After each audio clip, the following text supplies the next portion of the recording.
Well, I was kind of hoping that I could get this camera to work here. I might shut it off and start over.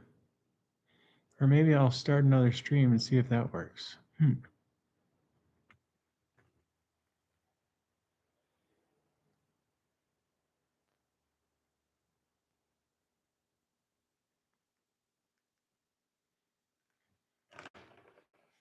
right.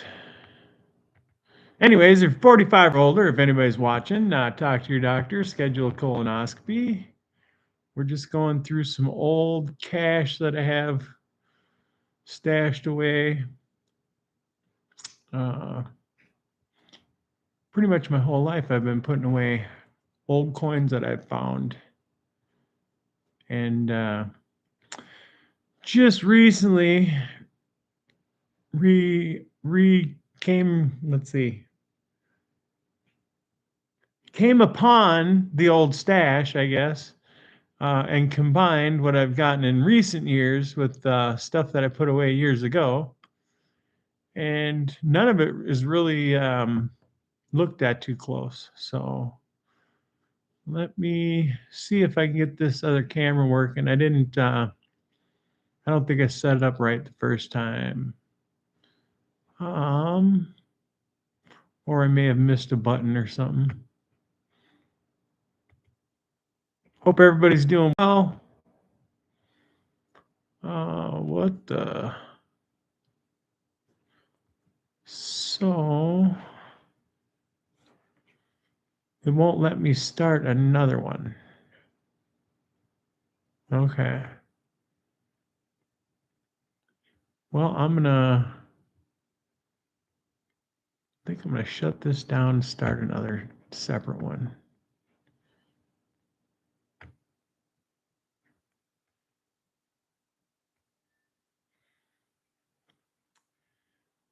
Zelintz, what's going on? Bongs up. How you doing?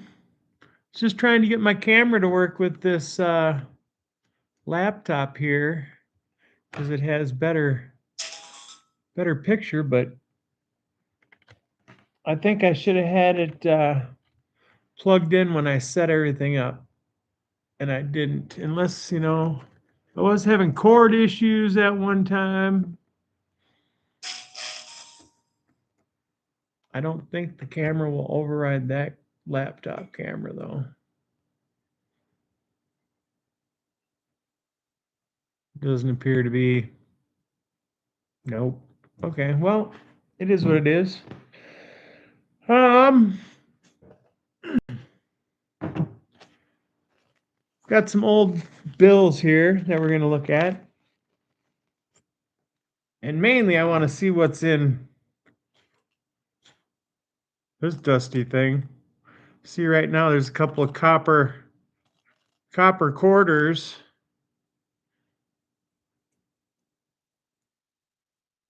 Or mostly copper quarters. Buffalo nickel.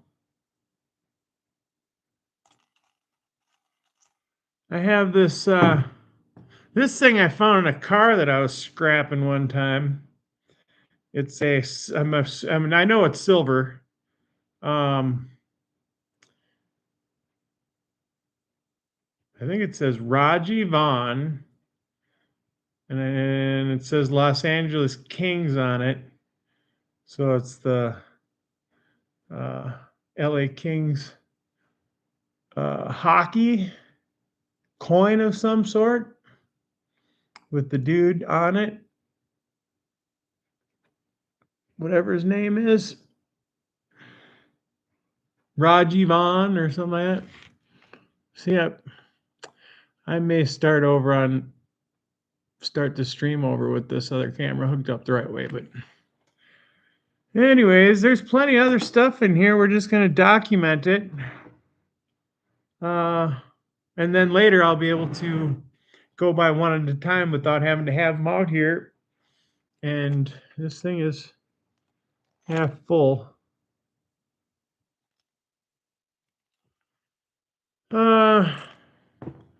Yeah, without having them out here in the future. So, without further to do, let's take a rip, shall we?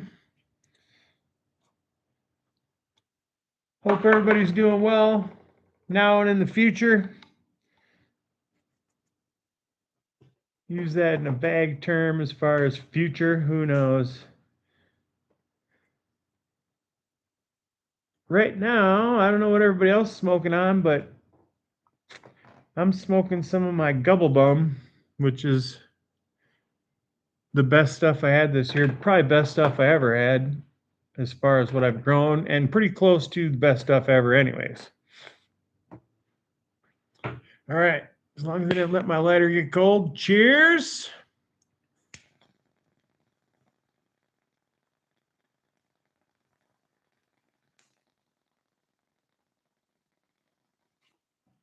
Damn, I heard something pop in there. Now I fucking taste the seed. Bummer. One, I would have liked to have had that seed. Two, they don't taste the greatest either.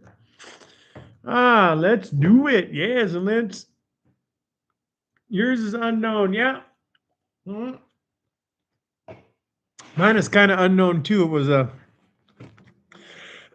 bag seed for my power plant last year that either got pollinated by this male that I did a little pollination with, or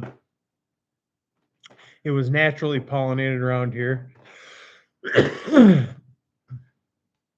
There's an old government patch in Coon Rapids, Minnesota, which is upwind of where I am. As the crow flies, it's probably 20 miles, maybe 15. But with some of the winds we get here, it wouldn't surprise me if some of that pollen came over here and hit my stuff. Or there's 1,000 acres right in my backyard that could have patches in it all over. So I don't know. Anyways, it worked out well. I wish I would have freaking been able to save a clone. It was impossible to clone. I freaking cloned tons of plants before, and this one would not take.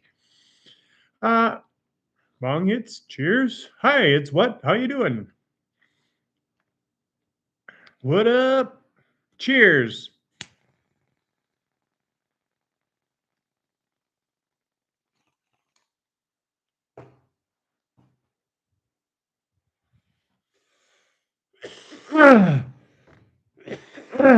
Anyways, this thing I got probably, I don't know, 35 years ago at a garage sale. I was pretty happy to get it. We'll investigate that more later. It's pretty special. I know I haven't had it in the best of spots, but here's some other ones, and there's another pretty clean one. But one of the things that's special about that $10 bill isn't just its age, but that it's never been folded. You can see, if you look up in the light, that there's never been a fold in that thing. And the date surprised me. I thought it was more recent than it is. But like I said, it's been a long time since I've seen that money. All right, so we've got silver. We've got, like I said, this LA Kings coin. If anybody's familiar with hockey, I believe the LA Kings are a hockey team, and being Minnesotan, I should probably know that, but I was a wrestler, so I didn't do much hockey. There's a good picture of it. Raji Vaughn. And then this came out of underneath of a back seat of a car that I was scrapping out when I worked at a local car dealer. That was pretty cool. Gave the guy $5 for it. I don't know what it's worth, but it's silver, so it's heavy. It probably was only worth $5 then. So, anyways, all right. So I do have a few of these 1978 coin or 1970s coins here that I got from a woman. And there's a few of them, different day or different years, and they're almost. I mean, if they wouldn't have been in this woman's hands individually, I would have said they're uncirculated, but they're not circulated. I don't remember that one there. Boy, that's a Ben Franklin dollar or something like that. So these are 1970s. Should probably put gloves on. 1971. I mean, this one is so son of a bitch and shiny, I can't see it in this light what the date is on it. But look at how shiny that thing is. Oh, I can see it in the camera though. 1978. Badass. Look at this. All right, check this out. I've had these for like 25 years here. This stash got put away in a safety deposit box. Um, shoot, in 1990 something. Let's see. Can we see what that says? That says 1971. Now these are not silver clad or whatever they are, you know. Other than the fingerprints on it right now, I think the woman probably had them stored away pretty well. And you know, all these have been in this freaking soup bowl. Well, no, they haven't been in the soup bowl forever. They've been in a box, but I put them in the soup bowl about 3 months ago. What's that? That's no, that's the 1978 then. I mean, look at that. That you can see that it doesn't have any scratches on the face of that thing.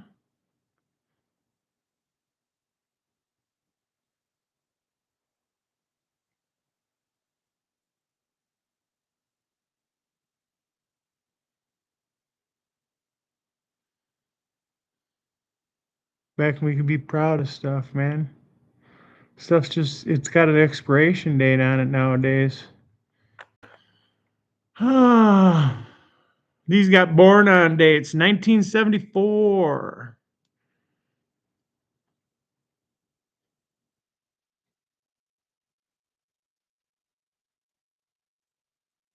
Beautiful. Look at how the face of Kennedy there is just, I don't know what they call it. Not opaque, but oh man, just cool. All right, we got 1977. The reason I like these is my birth date was 1972. We'll see if we have one of those. I have plenty of 1972s. I don't know if one of these are it. But my brothers and sisters, most of us were born in the 70s. I wish I could hold that steady there. All right. Let's try it with my other hand. They're beautiful coins. The backs of these coins, I mean, the front of that coin, the way Kennedy looks there, it's pretty awesome. There's the 1977. But the back, just the seal there is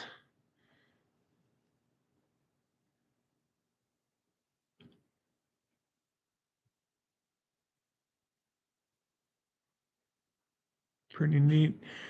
We're in Minnesota. Sorry, I keep forgetting to look at the chat. And it's melting today. Let's see what's the year on this one. Another 1978. So we've lost probably half our snowpack in the last couple weeks.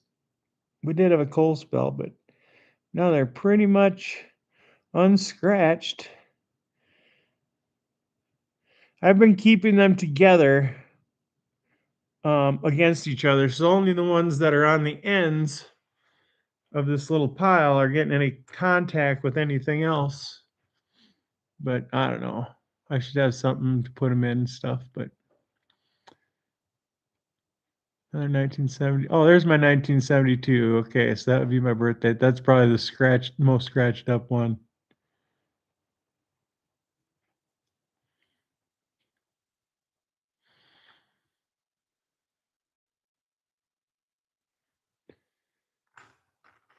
All right.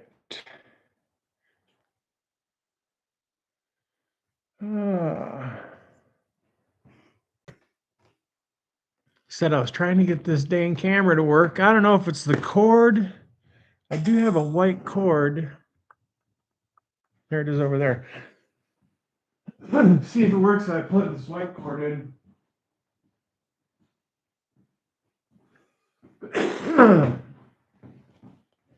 Yeah, so it's probably 30 something degrees outside. I had the heat on here in here for a little while, so it's about 45 in here, so it's not too bad. The wind is blowing like crazy all morning. I don't know if anybody else around here is in Minnesota or the upper Midwest of the United States, but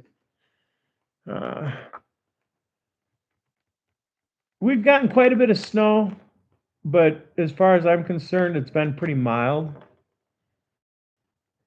winter.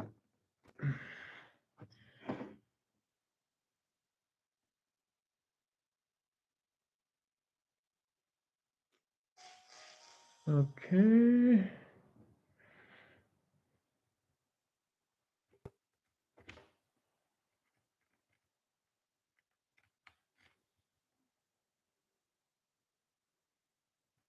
Yeah, I don't know why it's not responding there either.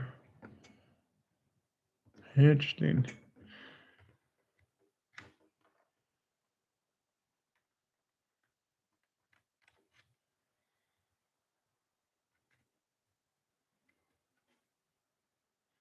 Probably because I'm already recording. Oh, well, that said it was gonna. I don't know. Said it wanted to charge. I don't know. I had it charging. Anyways, next.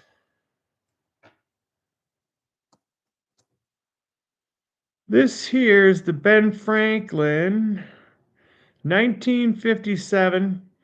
It's pretty. It's been in circulation, we'll say.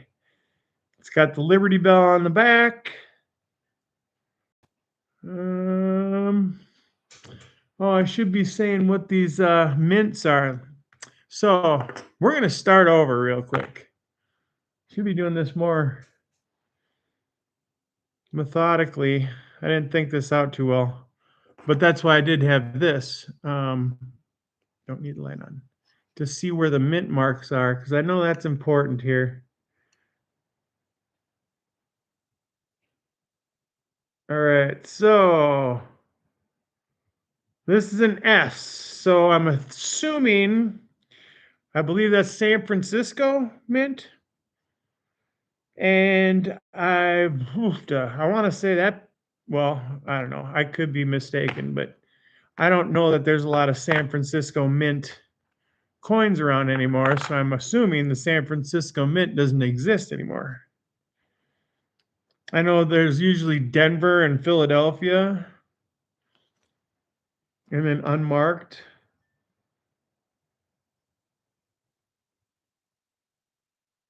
Okay, now this is interesting.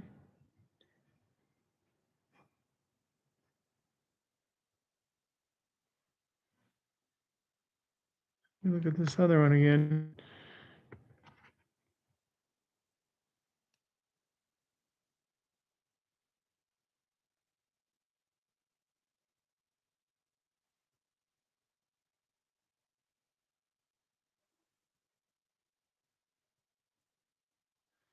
Okay, I don't know what that means, but there's a little underneath the neckline of Kennedy right here. There's a little mark. It almost looks like an ohm sign in a way, but not quite. I've never heard of that mark before. I don't know what that's about. Like I said, I should be more informed. So the 1978 is a San Francisco mint. The 1972 is a San Francisco Mint. And it also has the mark underneath the collar. I can see that mark. These coins are struck hard enough and defined enough that when I can see the reflection of it in the neckline from the light above me, but I can't see anything other than a reflection that there's something there until I get a look up here. I don't know if that's, oh boy, I don't know. Looks like it could be an R maybe, or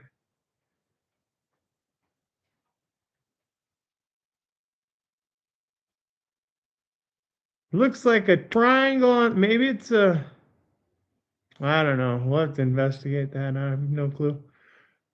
Anyways, we got another one here. Maybe these are all San Francisco Mint. I wasn't told much about them when she sold them to me. 1977 is a San Francisco. They probably all are.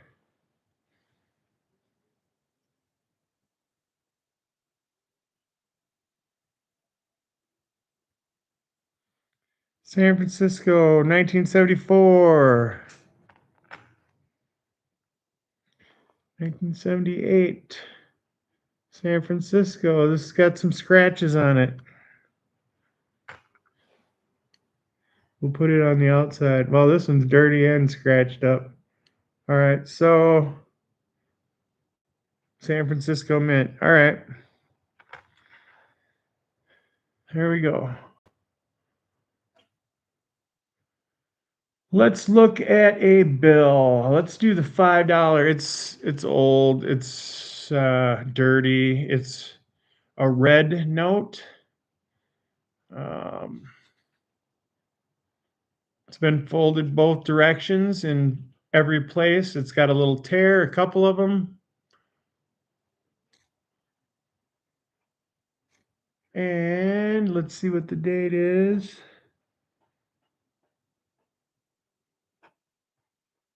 Okay, so, and I don't know if these have a where they're made mark on them, but this is a 1928E.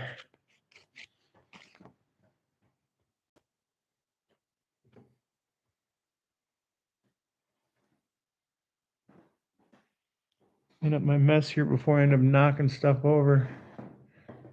Not paying attention to what the hell I'm doing. All right.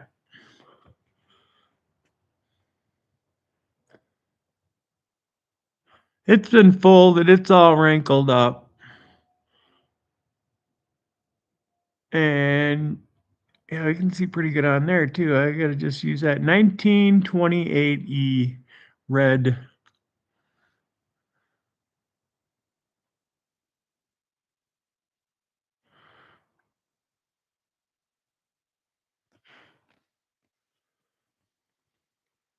No no marker on it, no pen, pencil. Just you can see it's been folded, wrinkled. Probably not worth much.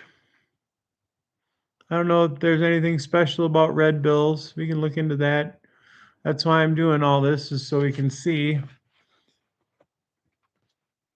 and have the information we need.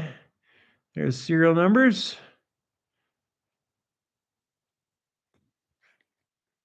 Okay. Reach in here. We got a nice dark coin. I don't know what it is. Boy, you can hardly see what it is. Oh yeah. That's early. That's is that a Liberty? Oh, I can't even tell. Don't know where this came from. Okay, now I can see there a little bit. 1896.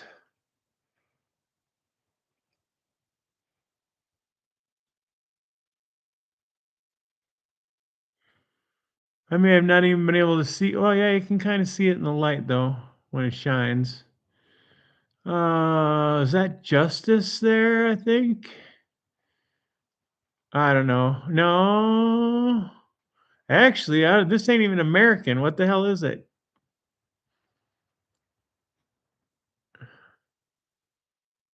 A 1 penny.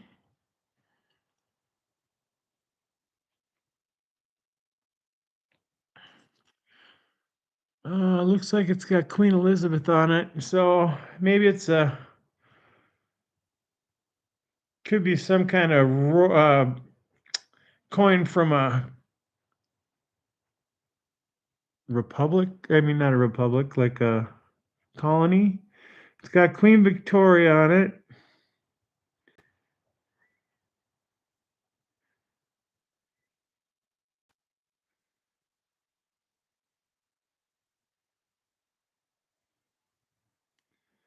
And on the back, it has somebody else on it. I can't tell who that is. Almost looks like he's got a trident. Who had a trident? Was it, I mean, maybe Zeus, but, oh, uh, Aquaman? See in his hand there by the P? That's a little trident.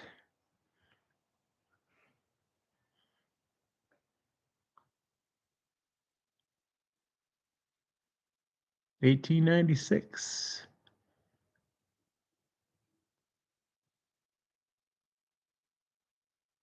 I don't suppose there's any mint mark on that.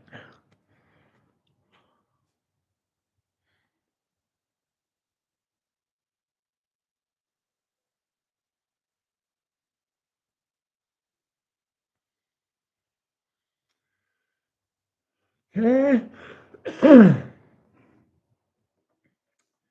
Let's see. I got a couple in here that I've gotten recently that are just, they're new pennies, but they have blemishes on them. And this one looks like it was struck, but not fully struck. And I think that's what the case is. On the front and back, it was just poorly made. It wasn't, there's no quality assurance on anything these days. So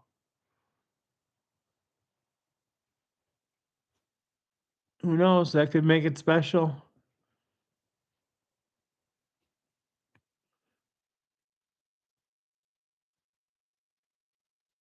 I know the only ones that are like worth any real money are the uncirculated ones or some that are really rare, but I don't even can't even see what date is on there. 20 something, 21 or something like that. We'll get the loop out. 2021. Now that I got the loop on this, I'll take a little closer look. Okay, when you're looking down at it, oops, the backside was more messed up.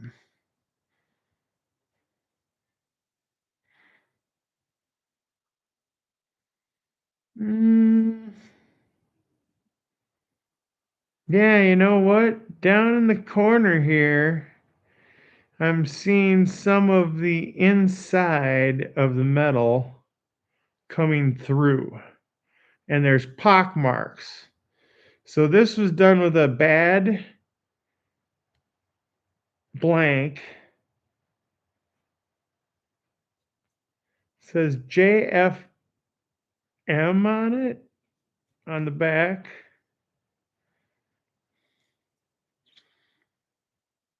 That was a poorly made blank when it was made.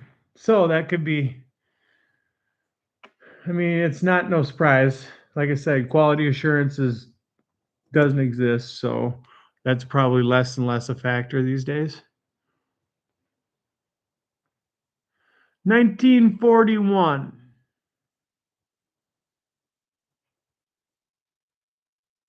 It's got a star, but that's not uncommon. I'm not seeing a mint marking on it. It's got a dent in the upper corner right above the part in his hair that comes down into the coin. So it's smashed on the end right here. Ooh, damn. And indented.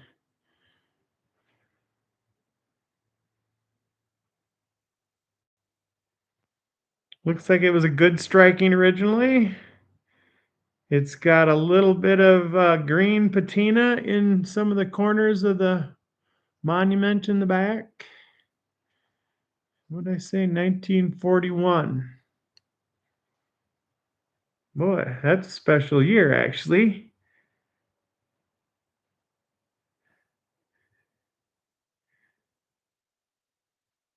I don't know if there would have been any coins made after 1941 until I have no idea, but it seems like all industry was shut down during that time for war production. All right, what do we got here? This one ain't one of the collection of 70s, but it's a 1968 Kennedy, and it's dirty. It's patinaed, I would say.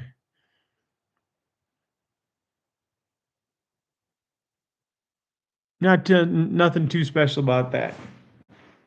Probably lucky if it's worth a buck. $3 at the most, probably.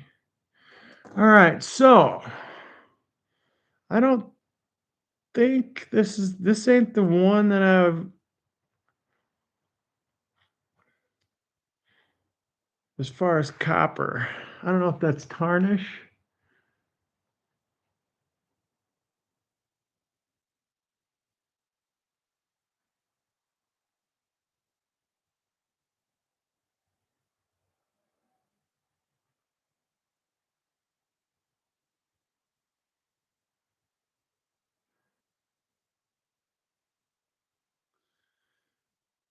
If we could find some way to make it like tarnish more, we could find out. But anyways, let's see. That is 19. That one ain't so old. 1996. I guess the reason I kept that is just because it looked like it may be, a bad blank and partly copper. We'll have to look that up.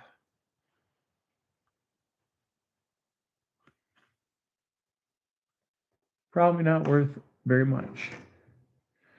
Here's a big one. This one is a $1, 1972. So that's my birthday. Not too much special about the 1972 $1.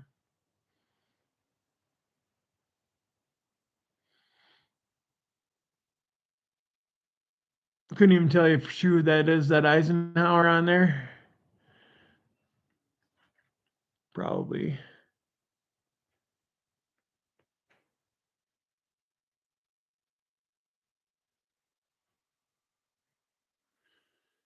Relatively clean looking coin if it was washed. It's not super scratched up or nothing, but it's a good looking, that coin is a good looking just sitting piece actually. Because it's large. You can see that from a ways away if that was sitting on your mantle, you know, especially if it was in somebody's hand like that on a mounted hand.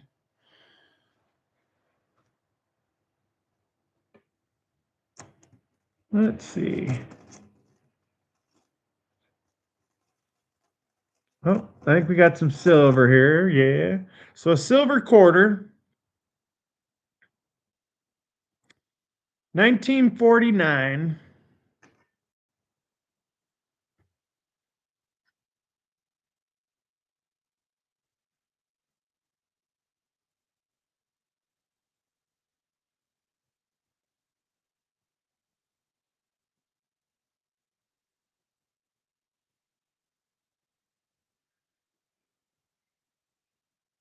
I'm not seeing any mint mark at all.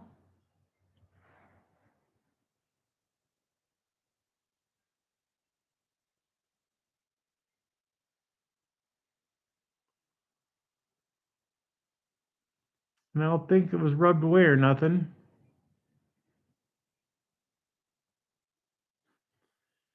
It's got plenty of wear, but everything you can still see. If it was cleaned up, it'd be looking pretty nice. And that brings up, if anybody hears any, if they're putting coins in their pocket or something after they get change from somewhere, and you hear just a weird sound, weird sounding coins are usually silver.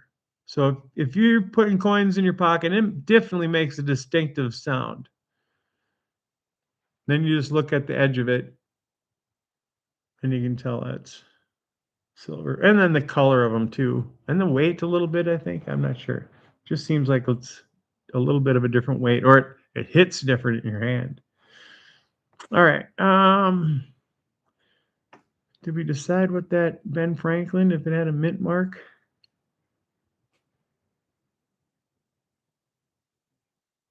Okay, I don't think we covered that before, but we may have. All right. And was that silver?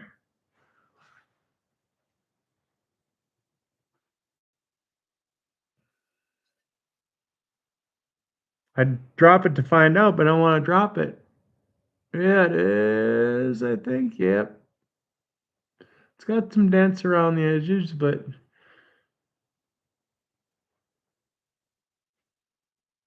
1957. All right, let's see. At this rate, this is going to take about 2 weeks, but shit, it's winter. All right, I don't know why I saved this one. Is that silver? I believe it is.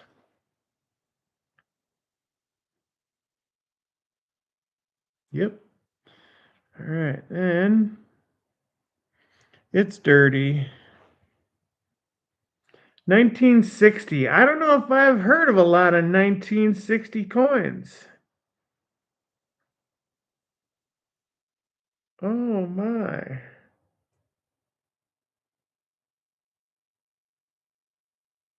Oh, this must be some kind of contaminant down here. For a second, it looked like gold flake of some sort on this coin, but it's not. It's something stuck to the outside that is almost looks like sugar of some sort. A greenish, yellowish, stickish, almost like rosin kind of.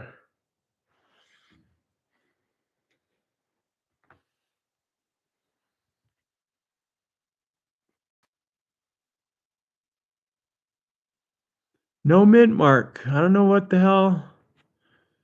I thought most coins had mint marks on them.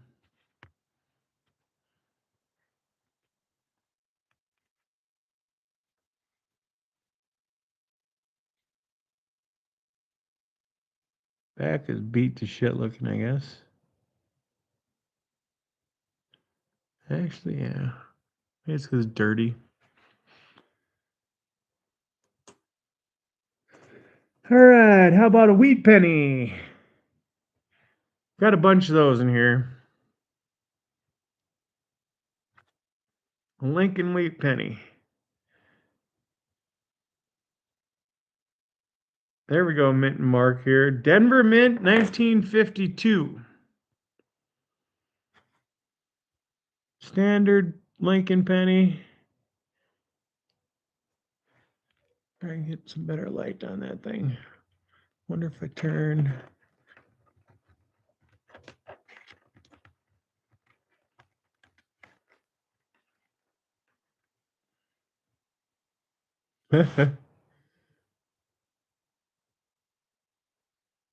Good shape.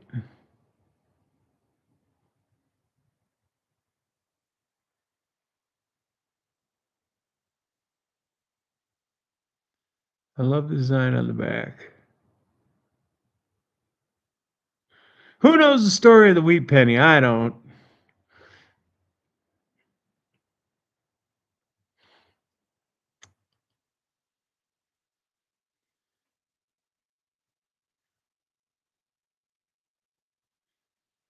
See what Denver, the mint was probably Denver.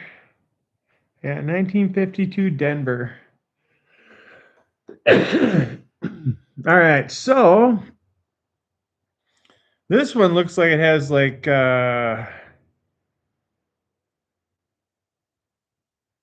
Juan Valdez on it or something. I mean, it's probably like Magellan or something. Not sure, but it's not an American. It's foreign. Look at the back first. Maybe it's Columbus. I don't think it's Columbus. Look too Spanish for Columbus. All right, let's see. 1970, so it's not that old.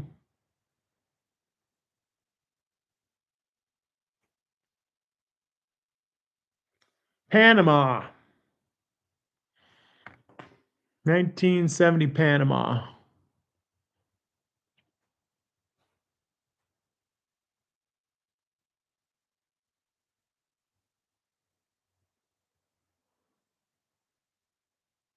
So maybe that's Cortez.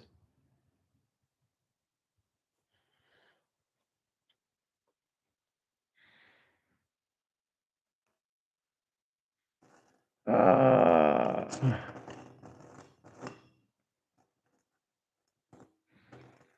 another Kennedy. See what we got here for mint mark here.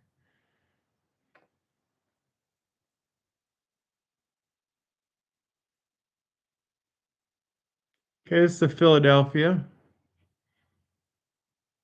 What year?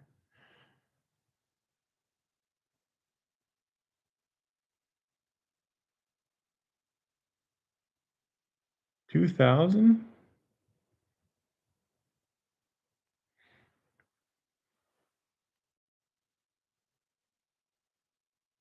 Hmm.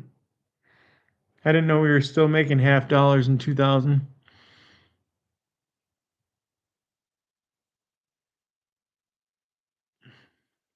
That's definitely not silver.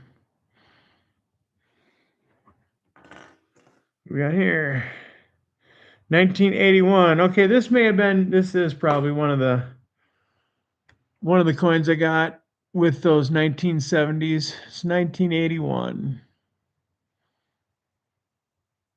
Oh, but is there a mint mark on there? The other ones were San Francisco. I don't see one on here.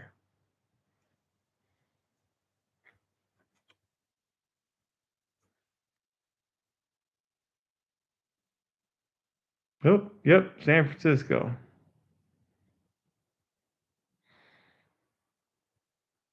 This one's not even close to as clean as a couple of those other ones.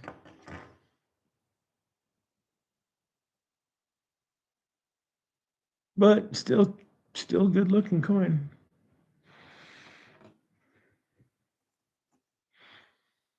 Another silver one. 1938. Nope, 1958.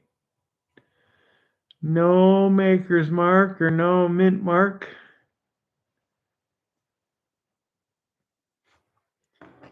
Good shape. Not dirty at all, really. Shy, what's up, Shy? How you doing, brother? Good to see you. Just putzing around. Not much to do. The wind's howling out here today. And even though it seems nice out, you're out in that wind. It's just hell. And it's melting like crazy. And that turned the driveway into an iceberg, pretty much. Here's another one of the 1970s. It's a 1978.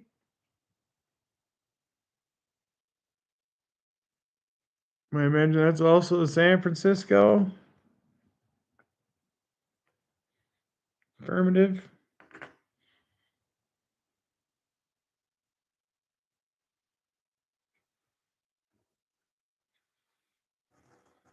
So now it'll probably be next winter before I'm able to go through all this again. And what I plan on doing and then is pausing this as I go through it and then looking it up online and seeing if they're worth anything. 1947.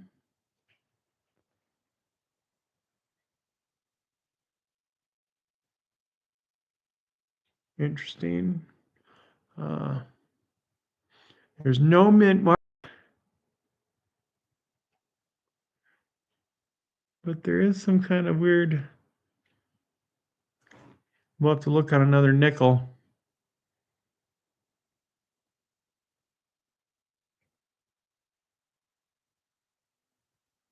Yeah, I don't think that was done when it was struck, so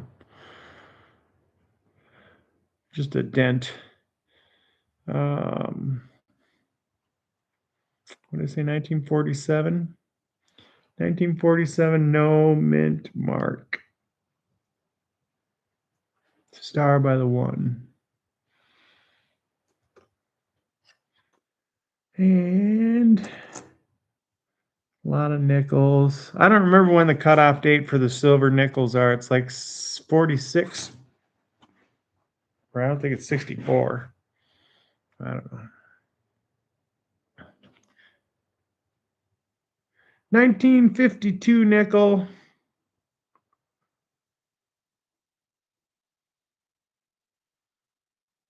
No maker's mark. I know some silver nickels will have an S on them, and that's because it's silver, not because it was made in San Francisco Mint. But I'm pretty sure that one's silver. But who knows? It's hard to tell nickels for me, at least.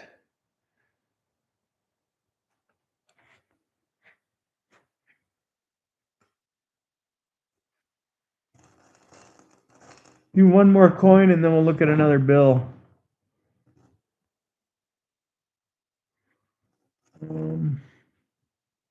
This is a Canadian.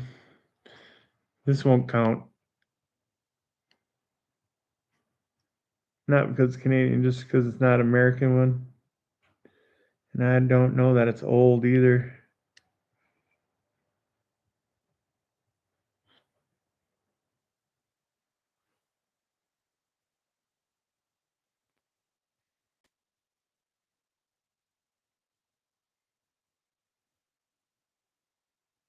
Yeah, 2008. I don't know how that got in there. I guess that would have been just because it was Canadian, I guess. And we can't spend a Canadian dollar around here. All right, one coin. Get to the bottom. Not that that's any different, but there's a another Ben Franklin.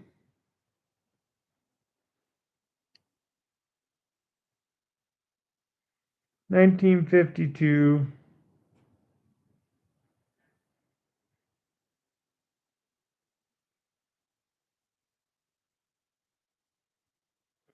No maker's mark, but this one in particular, I can tell was used or was made struck by old die. I did a lot of forge press operation and repair and stuff like that in my time, for a few years at least. And when dies get old and they crack on a microscopic level, you can see stress fractures, and I can see them in this coin. It looks almost like there's little hairs all over here, but they're embedded in the minting, the strike.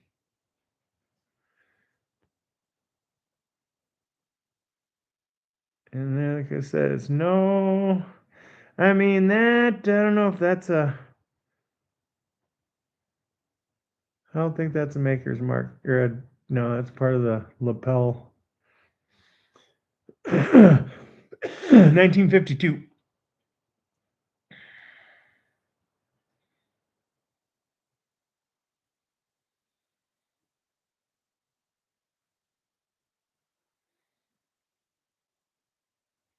You can barely see the crack in the Liberty Bell on this one, but you can still see it.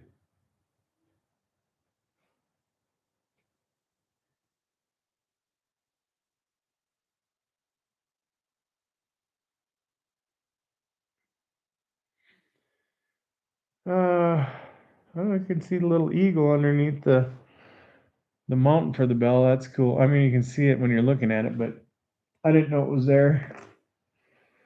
All right, another bill. This one's probably not that old. It's pretty white. I do have an old white bill, but 1963, red $2.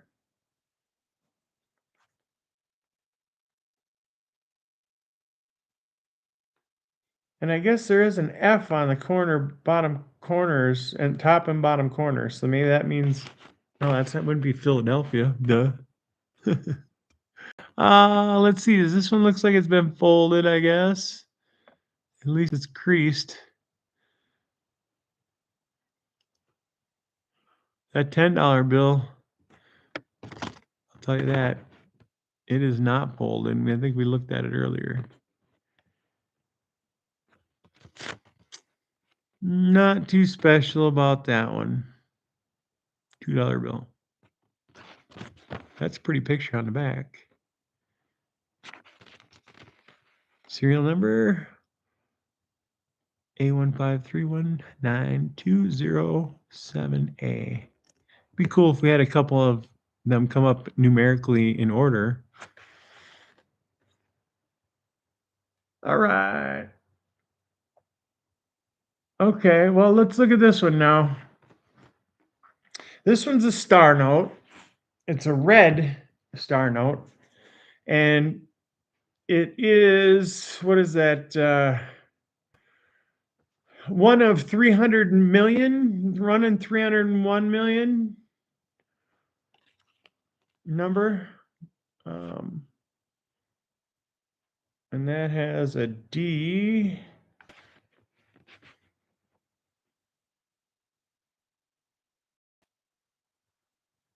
So that's a low number. If I remember right, now that jogs my memory, I might have a couple that are even lower than that. Or this might be one of the ones I'm thinking of. But now that I remember, I do have some lower number notes. And what year is that? 1953? Hard to read it backwards.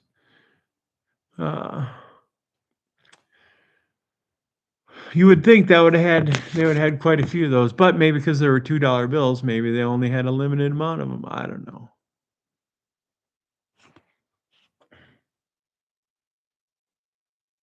$1953 series.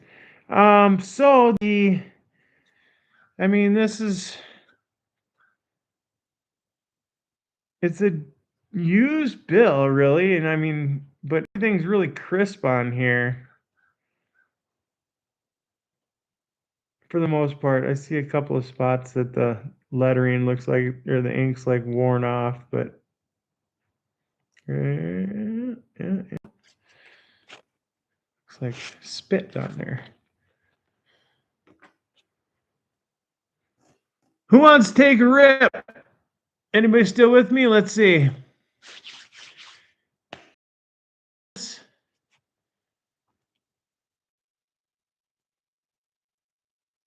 Some old coins. Yep. Oh,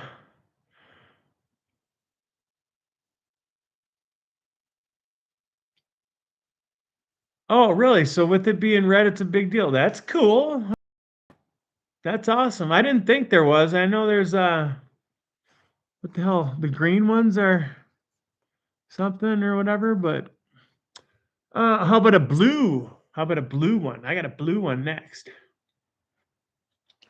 You know what, Zelintz? Let's go, sis. Take me 1 second. Oh, hey, we're still loaded. You know what? Let's put some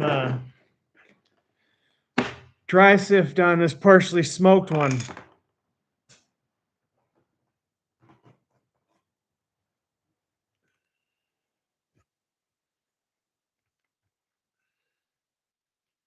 Let's see.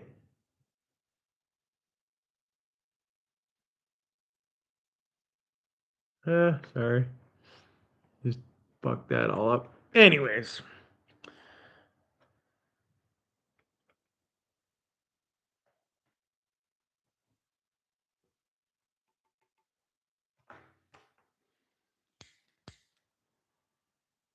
Keep forgetting to keep my lighter warm.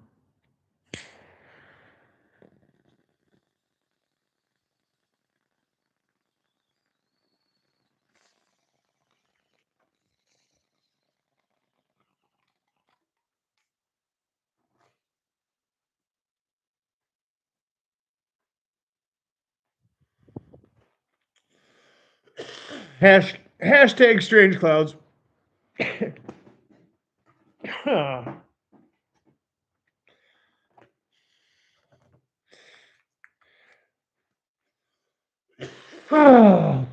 When it gets you right there and right here. Wow. It's not harsh at all. Just fucking hits you.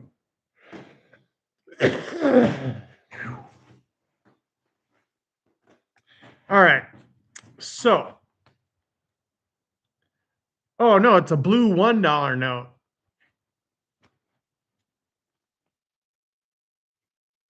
And it's got several million made. Blue $1 from 1957.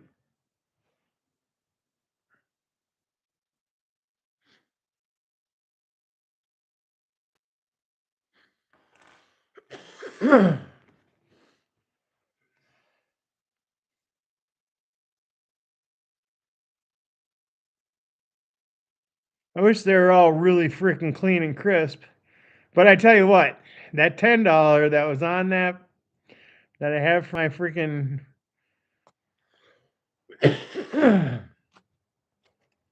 thumbnail there, that is a beautiful bill. A beautiful bill. As you can see right down the center of that N, that line there, that's where this bill has been folded before. And I'm telling you, I don't even know if like 0.1% of the bills you're gonna find that don't have a fold.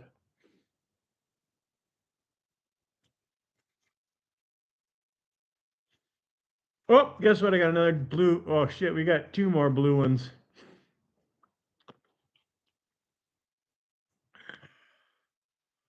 That's another 1950s. Now that does have a B behind it.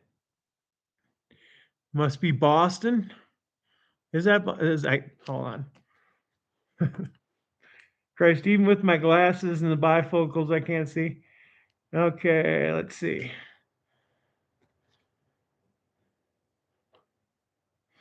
$1957B.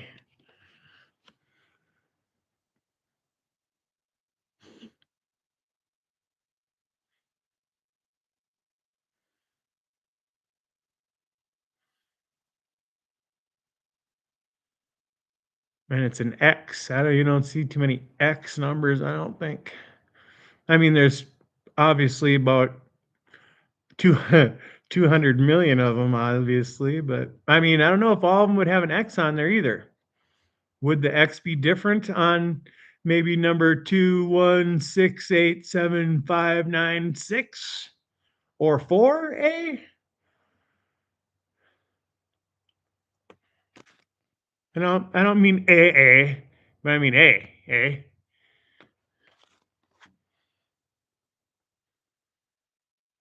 Okay, now we got two really clean ones, and then one pretty clean. One of them's blue, one's a $2 just regular green, I guess. I mean, I love green. And then the $10 green. But let's reach into the penny jar. All the way down to the bottom. Oh, I hope nothing bites me, Christ. It's been a while. It's a nickel. I don't know if I have any of those S nickels I was telling you about, the silver. And really, I don't know how many of these are actually silver. This one probably is. It's a 1940 Jefferson. And then on top of that, I don't know how many nickels aren't Jeffersons. But there's no maker's mark. Not really. That last hit got me really ripped.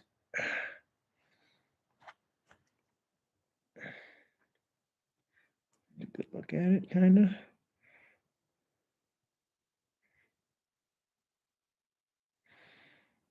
It's been through many a pockets. Oops. Oh, yeah. Not much worth looking at. Although, who knows? I mean, I've stumbled across a couple of YouTube bits that for whatever reason, certain nickels have some kind of worth because there's something you don't see on them or something. I don't know. So this is a silver dime. 1956.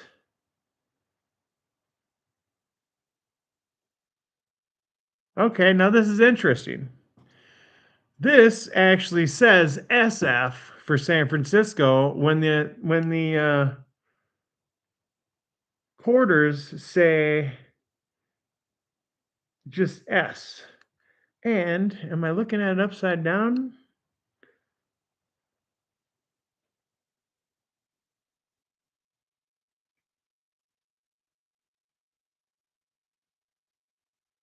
Oh, I don't know if that's an SF or not.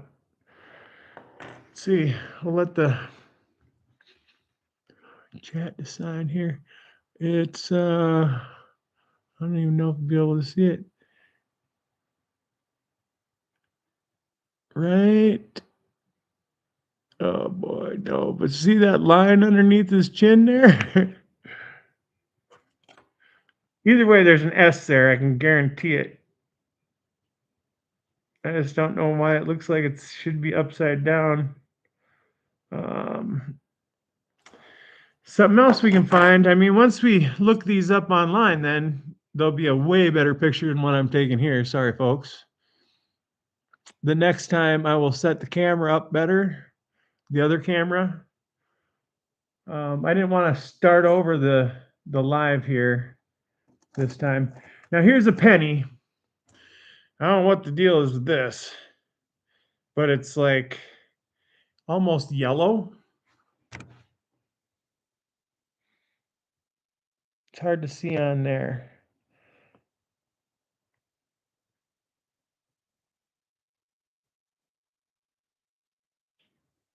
It's got kind of a yellowish green tint to it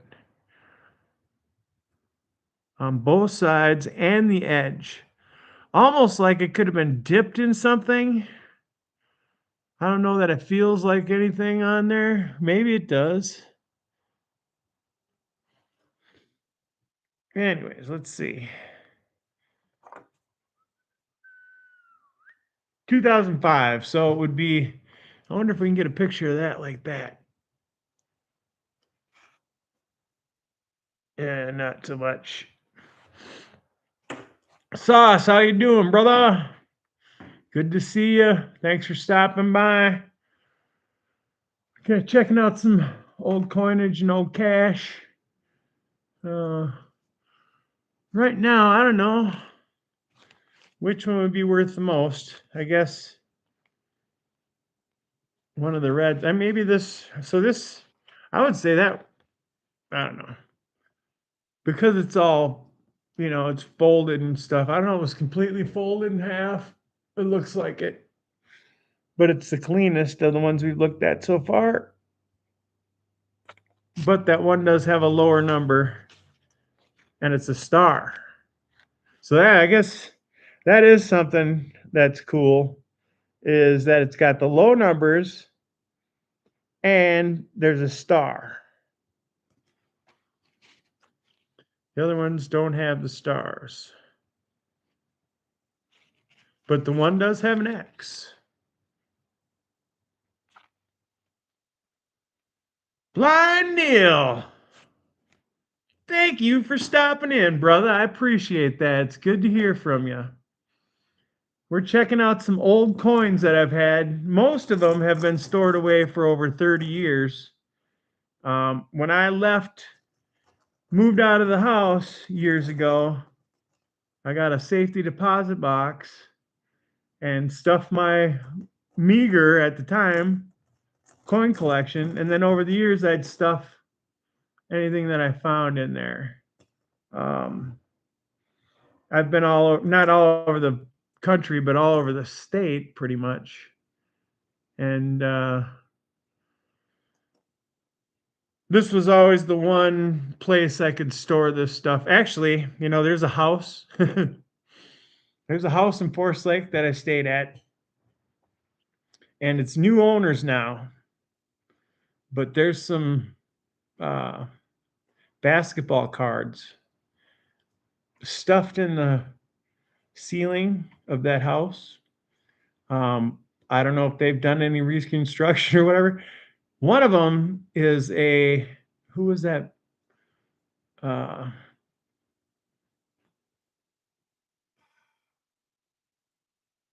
want to say Kevin Garnett rookie card, but I don't know if it was his or somebody else. Did he play for the Timberwolves? I won him in a card game at this house, and I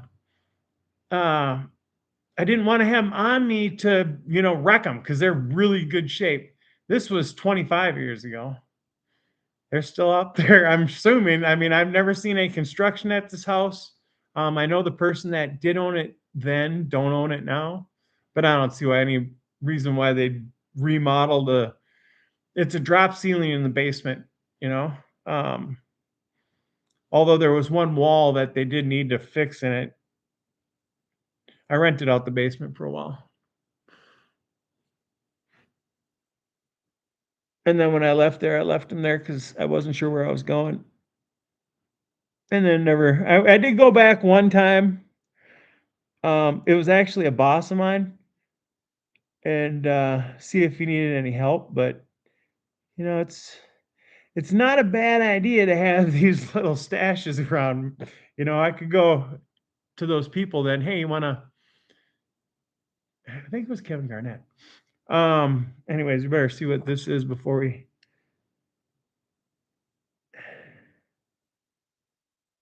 1941, no maker's mark. Go back to those people one day, and then it's a crapshoot that it's even there, but or them. There was like 6 or 8 cards. That's just the one I remember. He's probably the most famous Timberwolf from it'd be the mid to late 90s.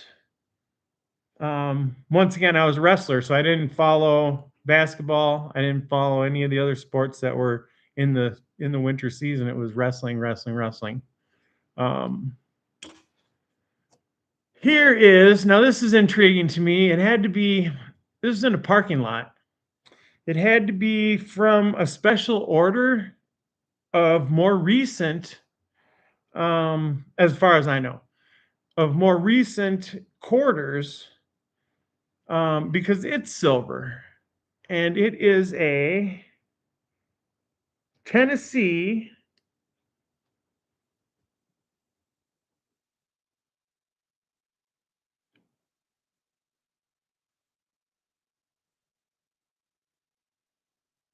Philadelphia Mint. And where the hell is the date on this thing?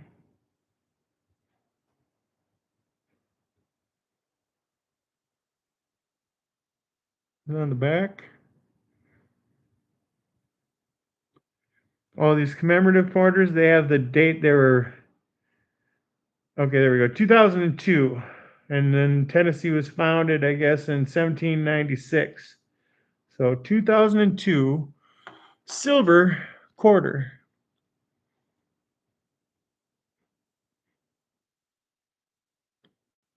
So that had to be out of commemorative collection, I guess. I mean, I don't think they sold.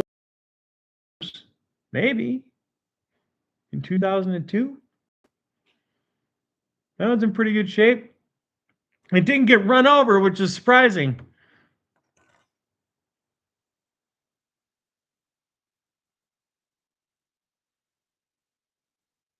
Did I say? So would be, yeah, I said it was Philadelphia. Yep, Philadelphia Mint. Which is neat. I think I have 2 coins like that, actually. I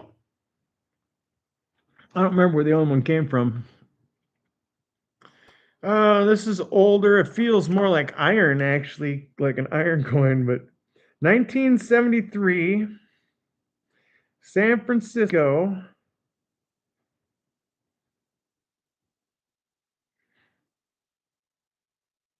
And it has a strange patina of like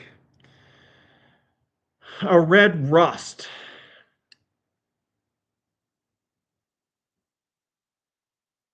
With, huh.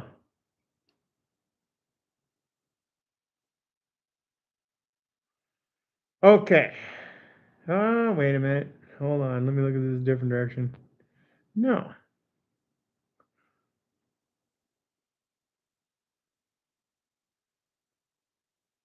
Okay, this one's cool. This one's fucking cool.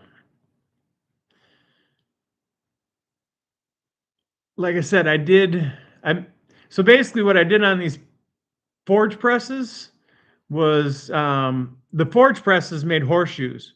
So the hydraulic presses would bend the metal. First, you'd have an induction heater, basically induction heater. Anyways, that this metal would go through, your steel rod would go through. It would bend it hydraulically, and I worked on these machines, repaired them and stuff. Pretty good with maintenance on stuff. And you'd bend the metal, and then it would cut it off. You grab it with the tongs, put it over in the forge press, hit the button, it would slam down one time and forge a horseshoe. You'd chuck it down the chute to these 2 other guys that were cutting out the outline and punching holes in them. And they would punch the holes in, send them into a basket, and then those baskets would be shipped off to the sanding area, and they'd be sanded up, and they're basically made to fit standard size. And then the furrier would bend them, heat them up again, and bend them a little bit here or there to make them fit the actual horse's foot.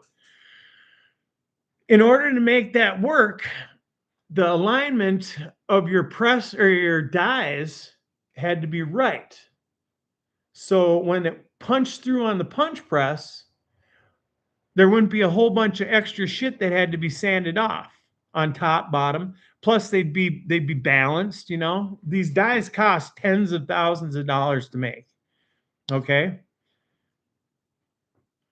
One more quarter. Thanks for stopping. Anyways, this one here, I noticed there was a little bit of debris that was struck. Okay. At the same time, I noticed that the edge had a little bit of weird, like a smash to it or whatever. Anyways, when you look really close, the dies weren't completely lined up.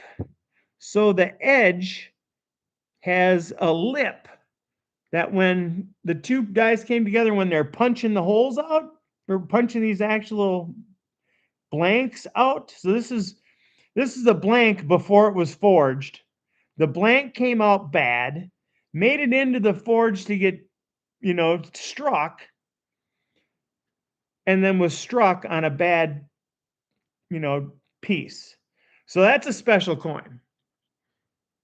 And it's tarnished weird. So I don't know if it's, I don't know. I don't know why that is. I mean, I don't know how special. It's pretty beat up, but just because it made it through at those times, 1973. San Francisco, is that it? Yeah. And let's see if I can identify where it is here again, and I'll show you.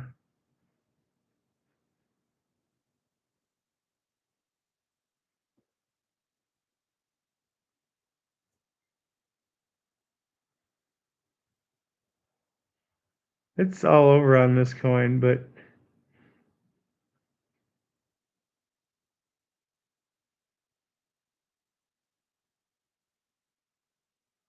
all right. So if you look right on the edge, that's part of it.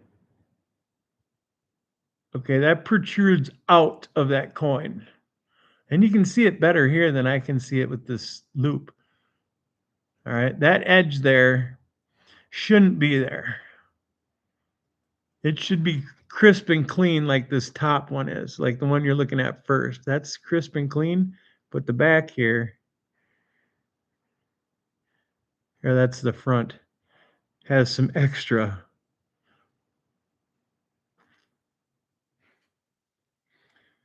And then that's on the other side too.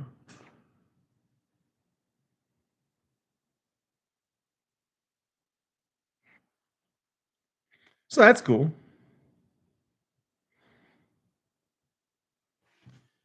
One of these days I might take them in and see what they'll give me for them, but I don't know if this is just a bicentennial. I don't see anything that stands out. It's a bicentennial. Is there any mint? Doesn't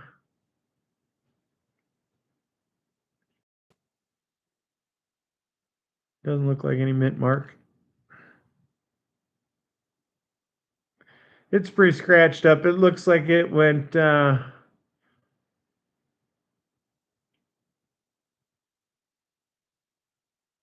after the minting some point. Somebody's pocket. Well, not probably pocket. It looks like it's spun at some point. Went boom on something. So maybe somebody stepped on it, went bruh. It's pure speculation, folks. Oh, is that silver? It sounded like it was, but no, I don't think it was. No. All right, let's see. 1979 Susan B. Anthony.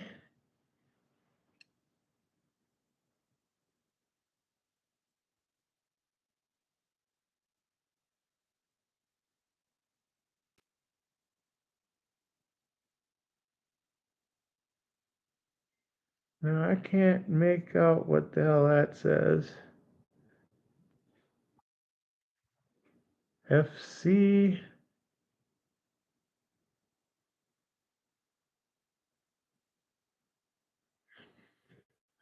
Let's see, where's it at here? Oh, so there's, okay, so it has a Denver mark or a D on the back of her collar.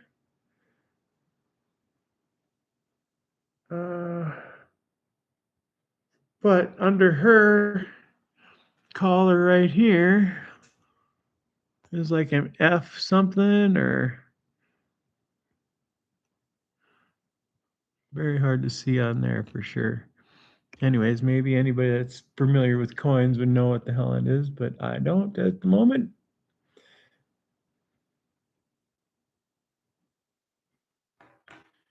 That's pretty clean coin.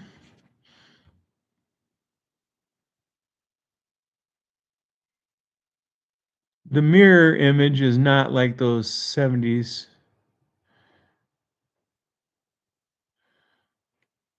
Those are pretty bright.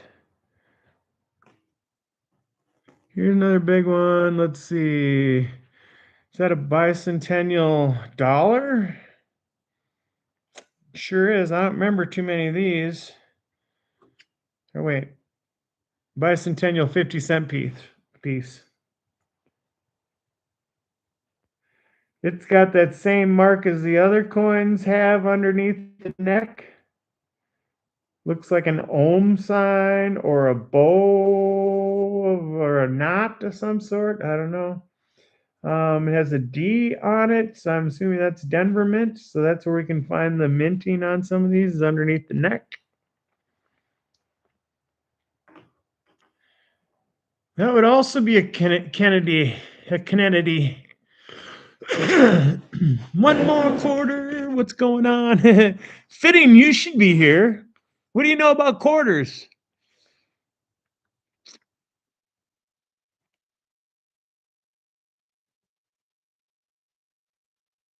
I can tell you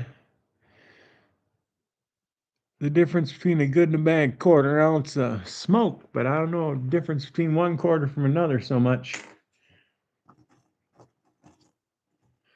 Another commemorative, I guess, bicentennial Kennedy. This one,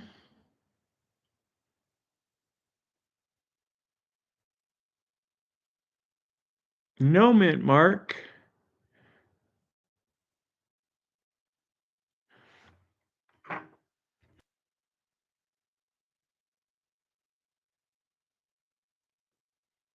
Oops, let's see, flip it over.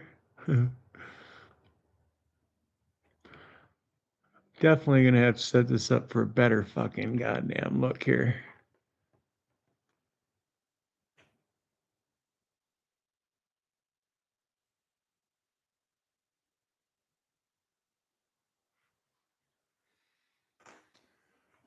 I would say, I mean, I don't know. Oh, hey, this is cool. This is more recent. Now, I don't know what the hell this is all about. I don't know if people are cladding these things afterwards or if they're cladding them.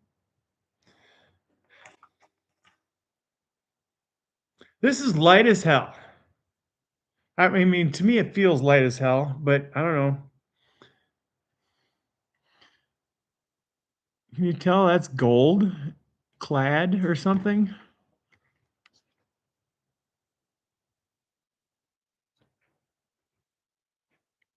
Quarter? That is shiny gold quarter. And then what is it from here?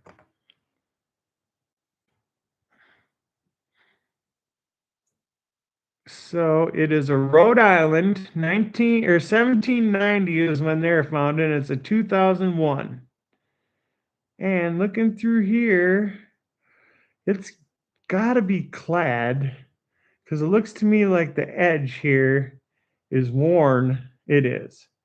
It's worn down to where you can see there is a metal underneath there. I'm glad I looked at this again. So I don't know if somebody they go in arcade games. These quarters, really? Oh, you mean the regular quarters? That's what you know about quarters? I know. Believe me, we played a lot of arcade games. But that's, I mean, be interesting to find out about that one. I'm sure these are some kind of commemoratives. But I'll show you. Let's see. We'll look at another one.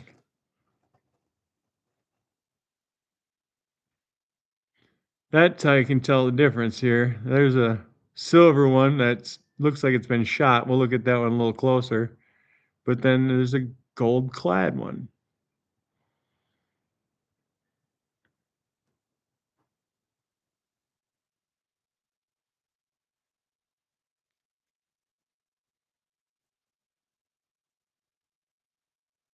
And it feels different weight to me. And that wouldn't be no. It's the same weight. Just my eyes playing tricks on me. All right, so that one we already talked about that. Was there no mint mark, folks? There's a whole damn jar or half a jar of these things.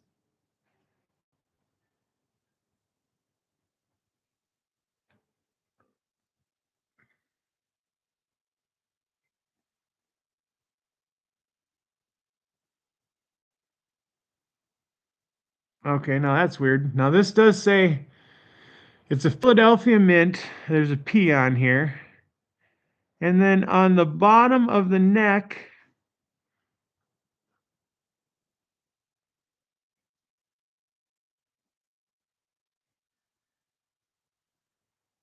it says JF.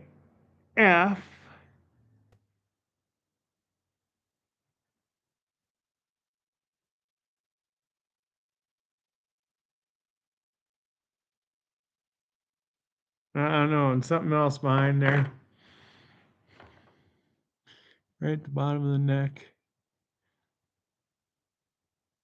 Let's see, where am I looking here?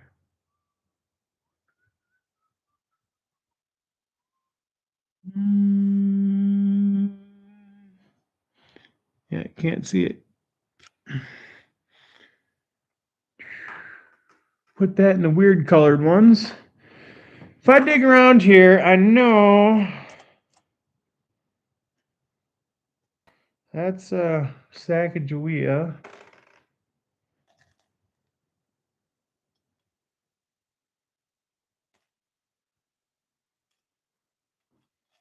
There's another shiny ass one that I had that I just chucked in here and never really looked at it again, but or it was a copper quarter, and I'm positive it's copper because I dumbassly gave it to another dude. Here's another silver.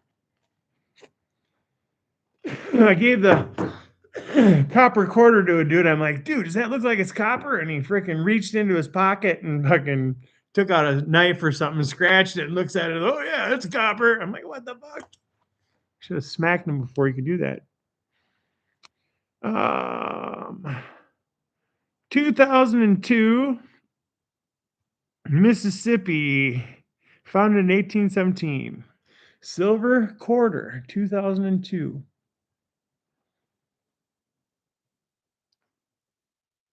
Now, I pity the fool that put that into a damn arcade game. I mean, nowadays, that's probably what it costs you anyways to play an arcade game. So, whatever this silver is worth, at the very least. Put that in the silver coin pile. Okay, so I'm going to look at this close. Sometimes when stuff gets smashed after it was forged, it can leave weird marks. This has got weird marks in it, like if it was shot by something, or maybe somebody took a center punch and punched it. And I don't know what would make that mark in the mint itself. So I'm pretty sure this is from something afterwards. It was struck after it was yeah, I'm pretty sure. It's weird though. Definitely struck somewhere. It could have been struck in the mint.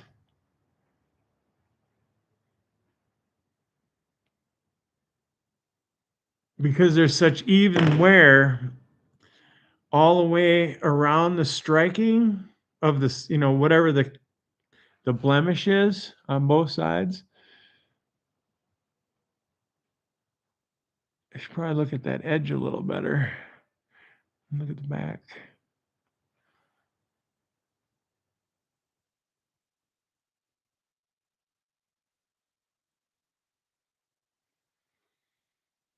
And that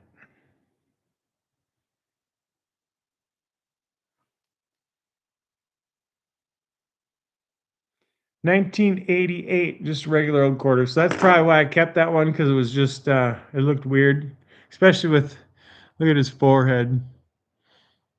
Looks like he's wearing a helmet or some shit. He's got a big chrome magnum brow. All right, that's a quad. Don't think there's nothing too special about that one. I'm gonna have to run into the house and check on my. I have a roast in the crock pot, making some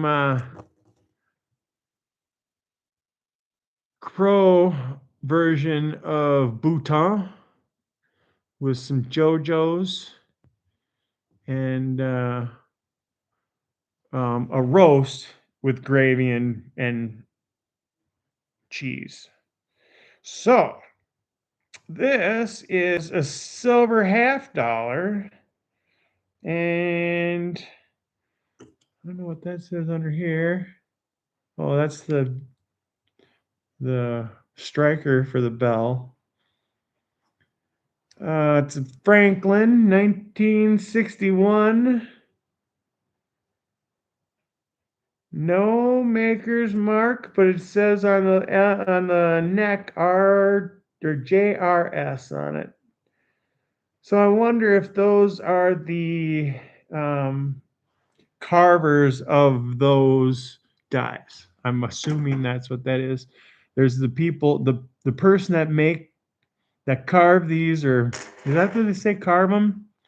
That's definitely silver. You can hear that.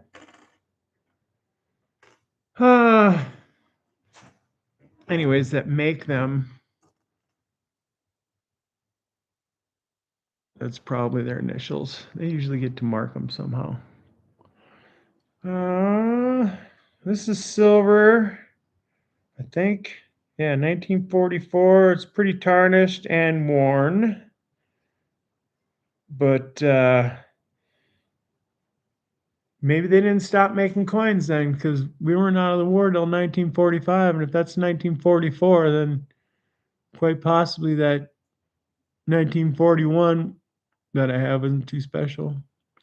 But you can see that one, when it was made right. The dies were lined up. It was struck well. It had held up over time.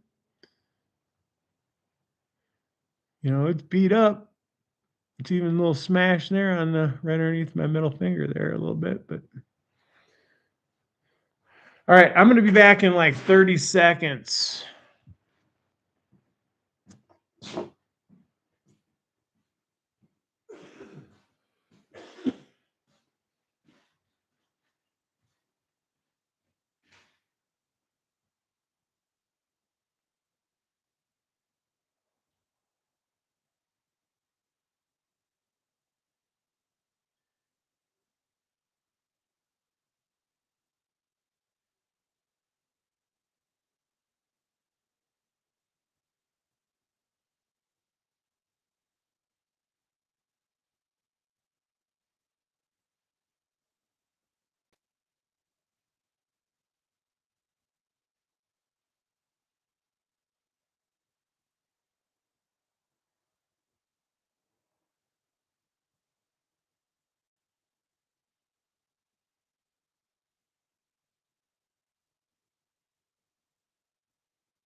Tell you what, it's pretty simple to make some pretty good meals if you like to eat, because I like to eat. And really, our hunter out back just gave us a bag of meat, a couple bags of meat actually. And some of it is this Beautiful, beautiful farm raised beef. And there's a roast in there that's probably about 8 pounds that just barely fit in this giant crock pot. I took a packet and a half of Lowry's onion soup mix and about a cup and a half of water and sprinkled the soup mix over top. Put the water in just to submerge the top of the roast. Let it sit in there for about a half hour or so, and then flipped it over. It was already hot, the crock pot. Then flipped it over, and now it's sat for about 4.5 hours. And I just went to pick it up with the tongs, and it came apart where the fat seam is. 60% of the fat has freaking melted. And as I'm trying to flip it over in there, I could see it was just starting to pull apart. Thanks, Big Germ, man. You're the man. I didn't want to say anything, but it's pretty humbling having everybody stop over. I really really appreciate that. Hopefully I keep coming up with stuff. We're going to be working a lot with our own homemade amendments this year. Using bee carcasses, homemade biochar, which you have to start out. So this is a 1945, no maker's mark, nickel. When you make biochar, you don't just start out. Oh, there's a maker's mark. It's on the back. Denver, a big ass D in the back. You start out with wood, and you use a process called pyrolysis. Basically, and you can see on one of my other videos, you'll see it. It's a popcorn tin inside a barrel stove, and you see fire, and that's how you make the activated charcoal. And then I'll be using urea and rabbit shit and probably some deer shit. There's not a lot of deer shit around right now. But this spring, our backyard will get full of it because they'll come in there and start grazing on our grass, and I'll collect it, and we'll stick it all in a bucket together and wet it down. 1945. And that will charge that biochar or the activated charcoal with a microbial force, different microbes. Something else I'm trying this year. So mycelium and the mycorrhiza and all this fungal network underneath your soil. Since I'm using 1945, since I'm in the ground now, it's not all completely natural soil, let's say. It does have what I used to use is Miracle-Gro potting soil, basically, and over time it got mixed in with the ground where I grow. So when I had grown in pots and then just tossed it off to the side, eventually I come to find out that I like growing in the ground. This is just a couple of years ago. It's not as movable, which I like the movability prior to 2 years ago. But now that they have to be fenced in, no sense in freaking having to move them around. I'm not going to be moving the fenced in area around. So you might as well put them in the ground. All right. My pots were in the ground anyways. So, I mean, that actually helps. If you guys got potted plants, and you're potting them because maybe there's gophers and other shit like that, just bury the pot in the ground, and it's easier to regulate the water. And I actually like, in a way, um, starting out the plants for a few days, just set in a hole where I'm going to plant them. This is a Denver mint, looks like.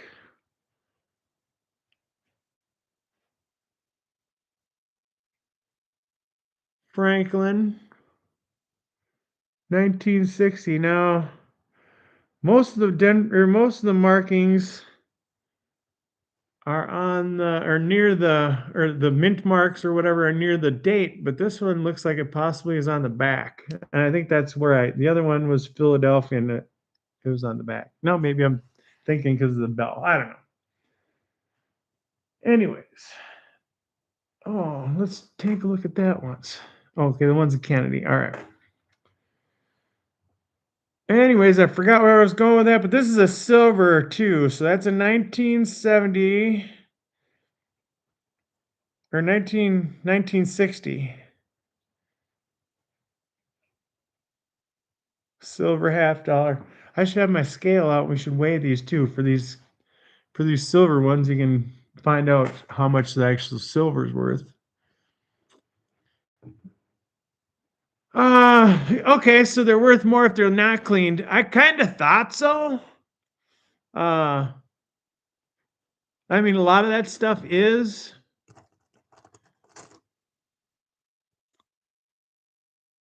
I guess you can see what it's been through. You can see its life. I know, like, I don't know. This one's been around a while because it's got the little bit of green going on it. 1957 Denver. Now that's probably the least amount of time I've seen something get a green patina on it. Although that could be some kind of chemical reaction too, being in a friggin' somebody's glove compartment or something for who knows how long. But that's a wheat penny.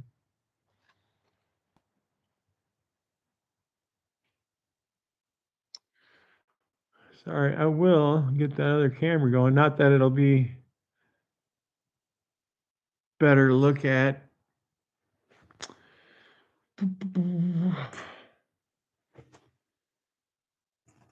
No, wonder what the heck was so special about. There's one in here that's another Canadian.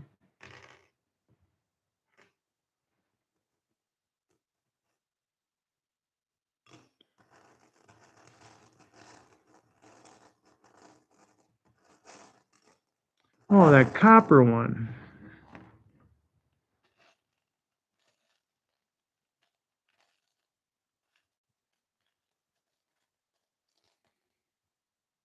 This one's some kind of Asian coin, I'm assuming. Oh, I don't know. Imperial coin of some sort.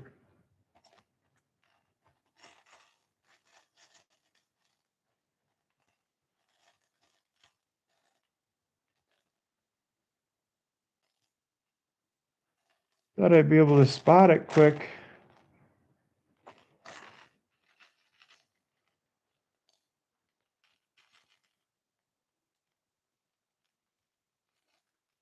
Unless I've never made it in here. Possible too. I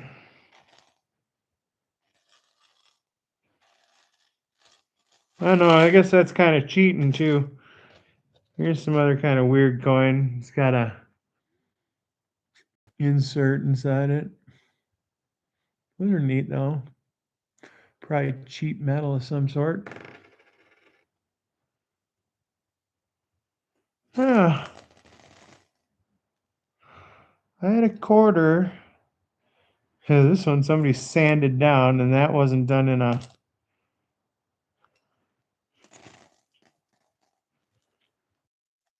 There's a buffalo nickel. Oh shit, my battery's running low. I forgot I had it unplugged.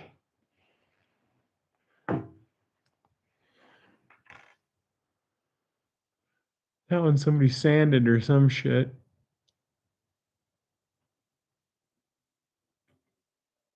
Could have got caught somewhere for a while. That's a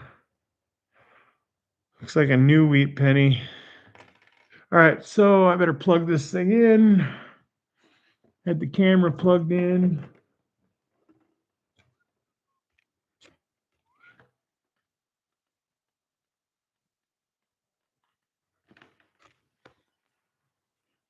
All right, we're back in action. So there is nothing that I can. Oh, well, maybe I can tell the date on it.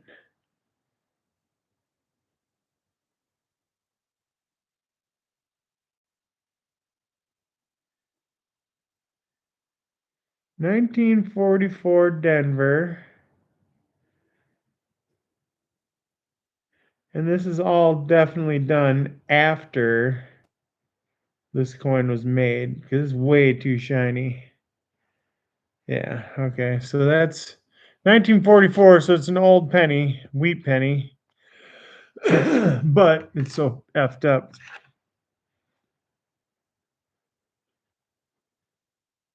Probably worth very little. Okay, Buffalo nickel. The front, you can see everything. You can make out most of his beard. You can make out the hair underneath his neck.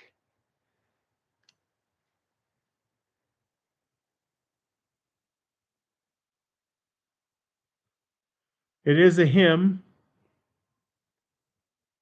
Don't ask me how I know.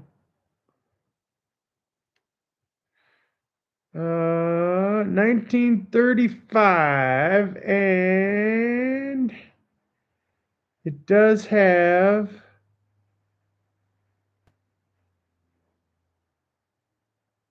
a mark underneath it that appears to be an F.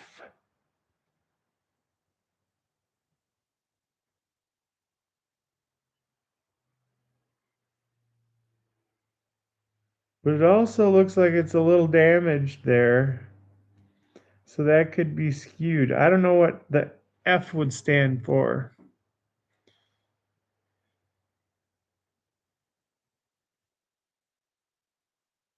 Anyways.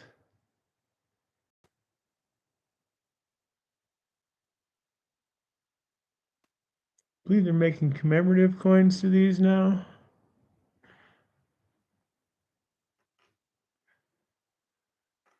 Did I say what year that was too? I believe so.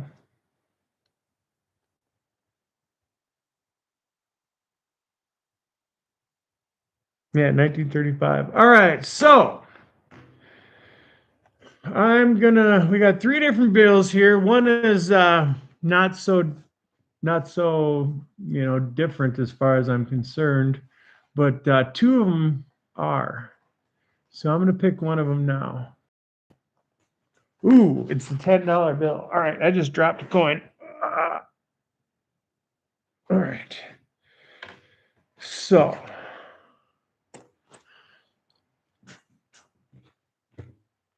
this one is cool. I like this one. And if the I don't know if the thumbnail comes on so you guys can see it right now when you come on here, but this one is from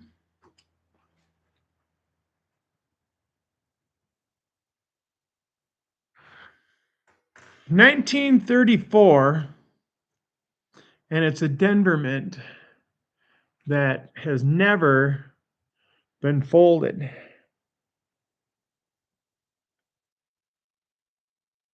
And is white and green and black. There are just a little bit of wrinkles in it or whatever. This is the one of the ones I've had the longest.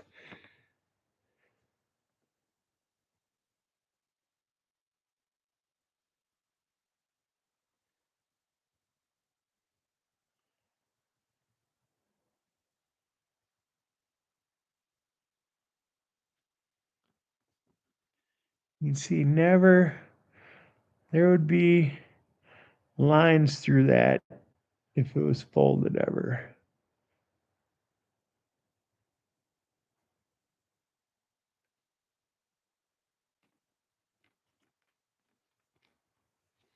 What's the serial number on it?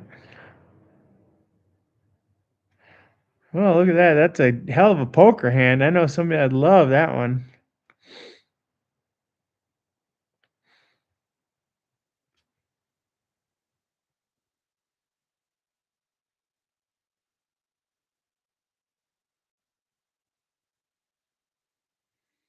That thing, who knows where it spent the war, right? It just came out of the depression, or was, I guess the depression would have been during this, I guess, so pretty much. Uh, Somebody had to had that stored away. I don't remember where I got sucker.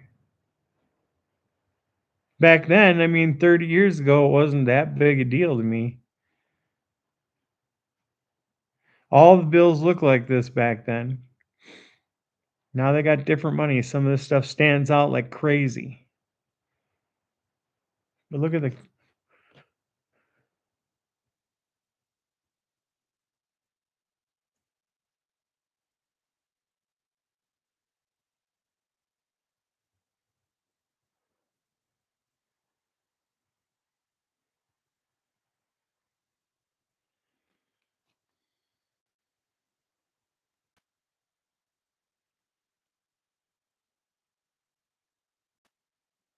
448 million of them.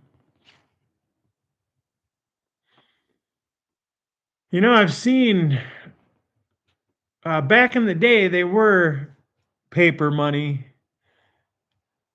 I had some Canadian money back in the day, but yeah, a lot of money now has like plastic windows or, are completely plastic, uh, which is neat. I mean, hopefully it's recycled plastic from something.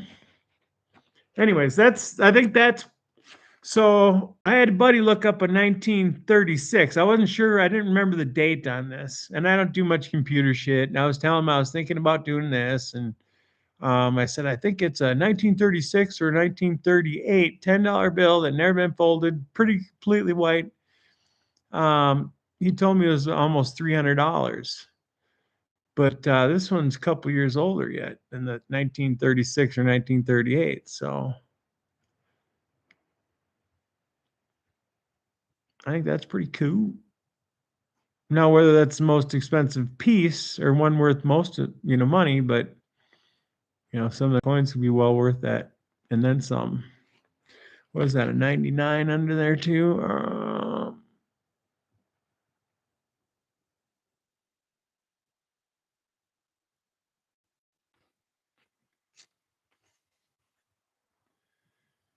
All right. So I plan on getting something to put these in. Uh, I just, you never know when a house is going to start on fire and shit. How do you grab everything you need, you want to save, plus your fucking family, So I would say this stuff, the only thing can think of grabbing would be my social security card if I didn't have it on me. 1945, Lady Liberty. Bug bags, is that what we put them in as bug bags? Is that what they call them? Bug out bags. Yeah. True enough. I mean,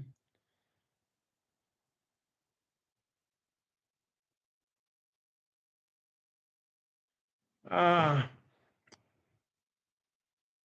these this kind of money would represent more wealth than actual quarters from, a 25 regular 25-cent piece. You stash this way, you got silver. And then, I don't know if that's like 1 troy ounce. I don't think so. Maybe it is. Um, but then by it being an American coin, that they're relatively consistent. So you don't have to have a scale there or worry about now everything's digital, that your digital scale has battery, you know that that weighs a certain amount and it's worth whatever. Let's see. Anything else that stands out in here? Dirty nickels. The nickels are hit or miss because I wasn't sure what date there was any amount of silver left in them. So if they didn't look a certain way, I didn't save them. This is a 1939 nickel.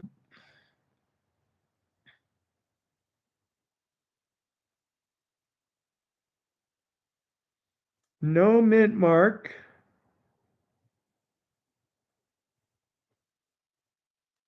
Unless it's on the back. And that's where you would find if it was a marked silver coin, it'd be on the back and there'd be a big S right at the top of the dome of the, what was that, the Capitol building or whatever.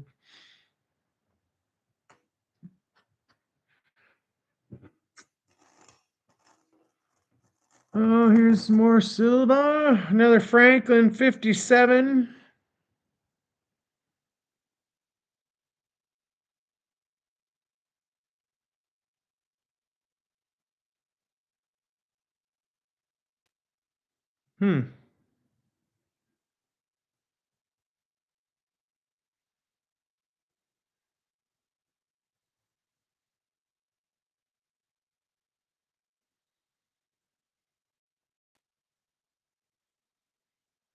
This to me looks like it's got a blemish in it too, right in front of his nose. Almost looks like it was an S, but it's not. I don't know if that was in the blank or not. That one's hard to tell. $50.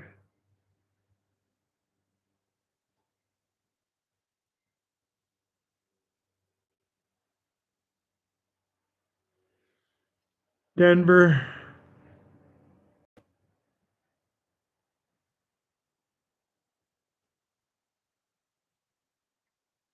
I like these Franklin ones for whatever reason. Maybe it's their age.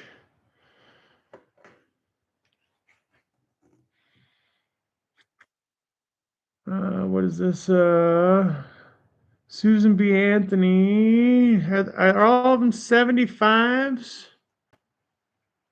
So is that what they came out before the? Oh, this is a 79. FG. So that's the maker, Denver Mint. And that is not silver.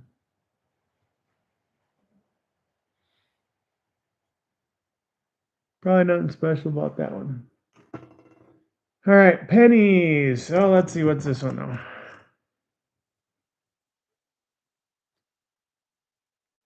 No, same thing. 1980. Susan B. Anthony.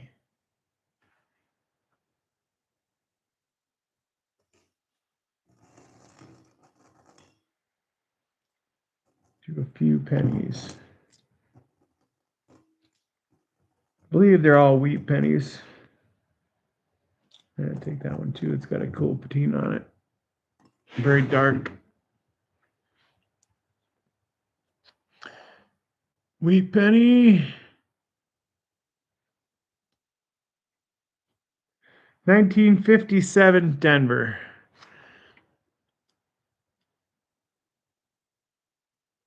So for good luck, you can put that in your 1957 Chevy. Here's a shiny wheat penny. 1957 Denver. All right, well, here's a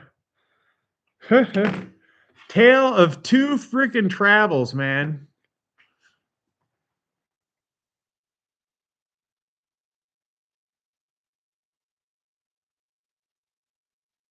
This one has some miles on it. This one here, who knows? Was that in a roll until recently?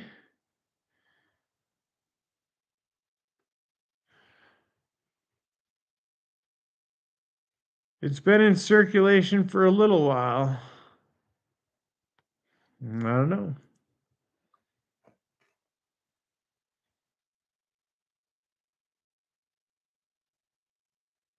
Okay, this may have made it in there by mistake. Yeah, 1998. I don't think we need that one. Didn't look anything special. 1954 Denver. Wheat penny. Nice sharp edges on this one.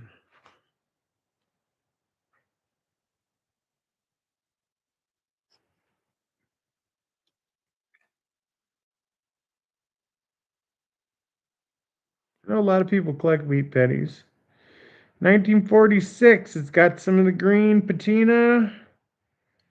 There's a dent on the edge, but it looks like it was done after being struck.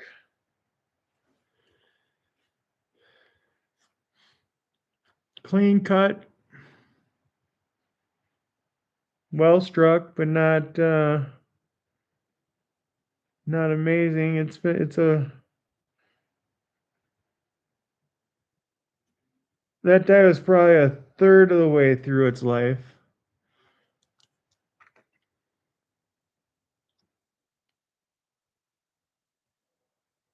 $1946.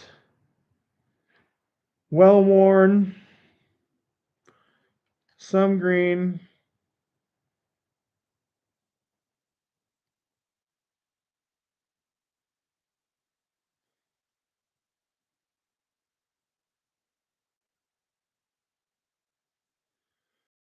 None of them have mint marks. Am I mistaken or what here?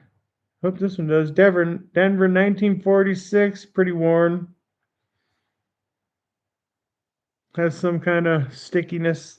I don't know if it's sticky or not. It doesn't feel sticky, but it looks sticky.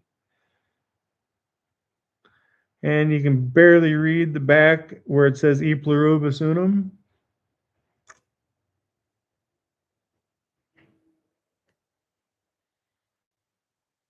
This one's in better shape. You can read it.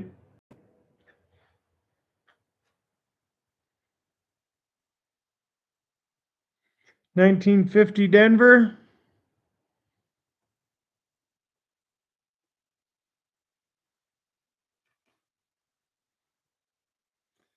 I'm not noticing anything really, way old or anything. 1951 Denver.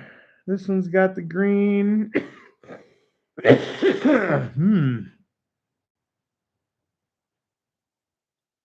It was well struck. It is in it, the dies were in better shape on this one. The cut is more crisp, but it is, it's dirty, patinaed, whatever.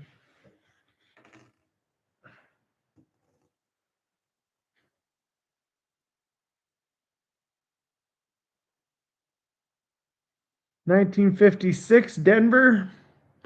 This is a clean coin.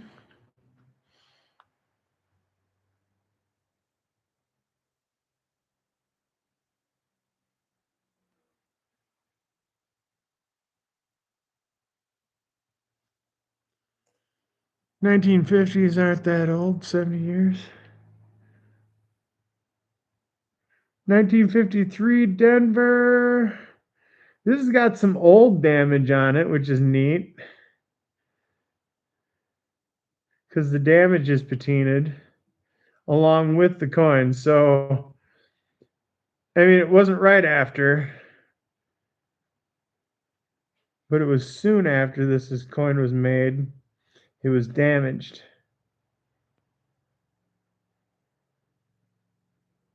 And then since 1953, or when that damage happened, it patinaed along with the coin.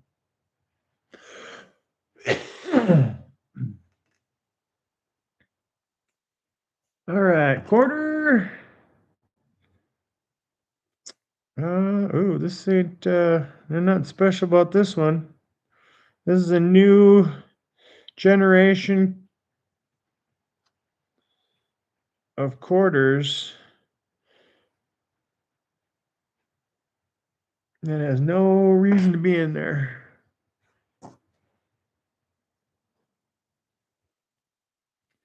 $19.40 nickel.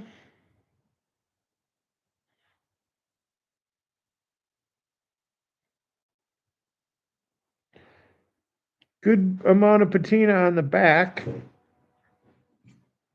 But that could be some kind of chemical reaction too, so.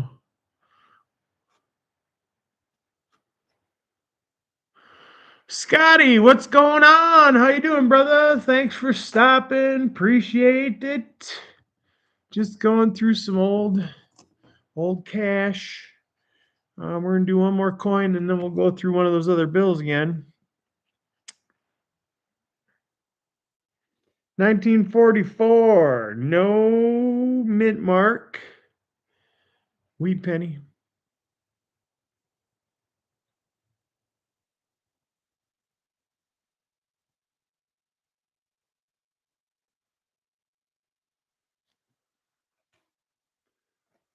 All right. We'll just do the $2 bill. This ain't nothing special, but it's clean. Oh yeah, it's really recent. Yeah, 2009. So it's no surprise if it ain't been folded. Not low number, nothing, just a $2 bill. Right now, it's just a $2 bill. Maybe someday, what it'll be is it'll be one of the end caps for this stack of bills until I get something to put them in permanent like. All right, so this is the last of the bills. It's a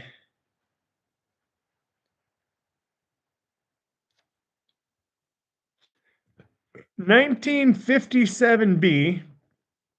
It has been folded, and it is a blue note.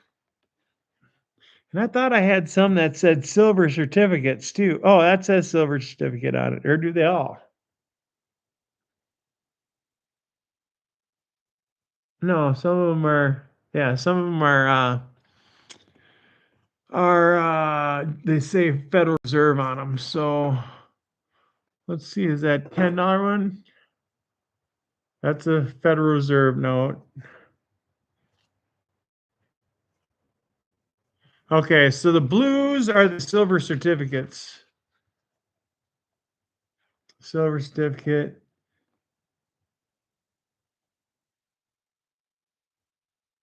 Oh wow, and the red is a United States note. United States note.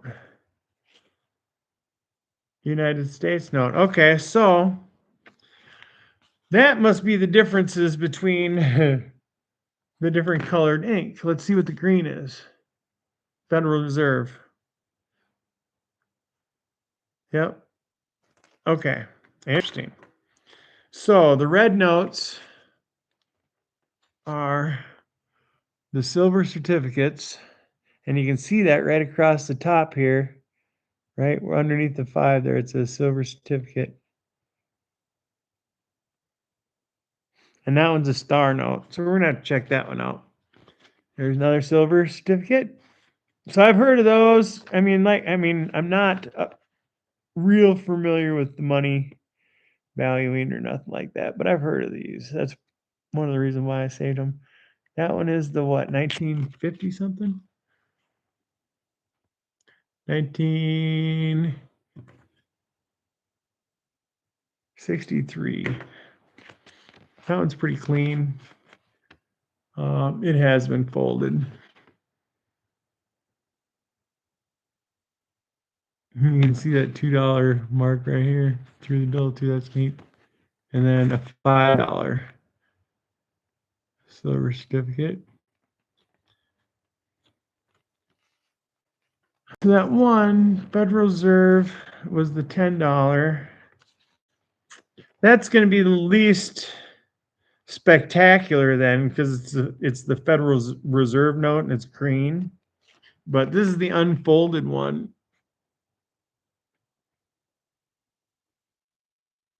from 1934.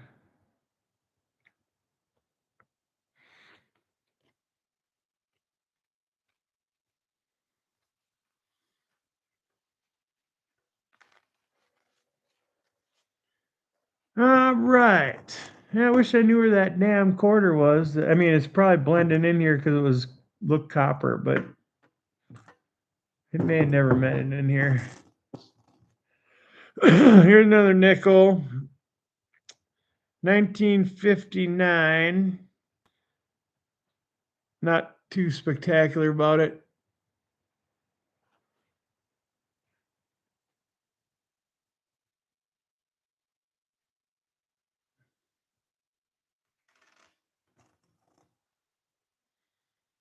Susan B. Anthony, 78.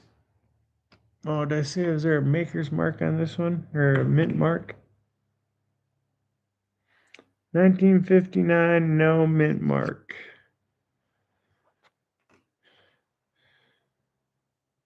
Susan B.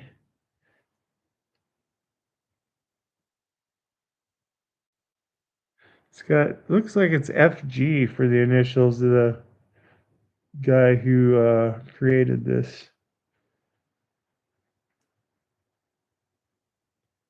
And I don't see a maker's mark on the back or the front.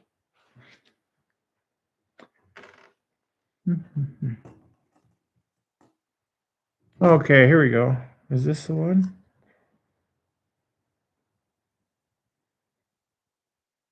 Yeah, this is the one, I think. 1967.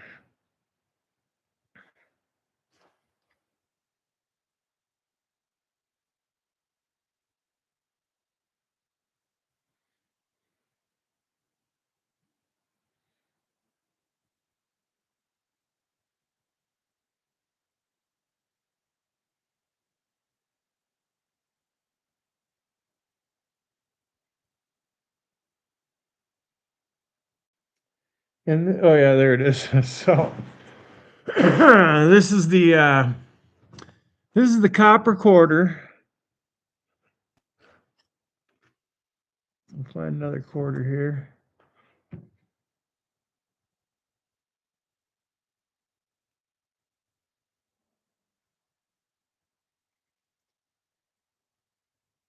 All right. So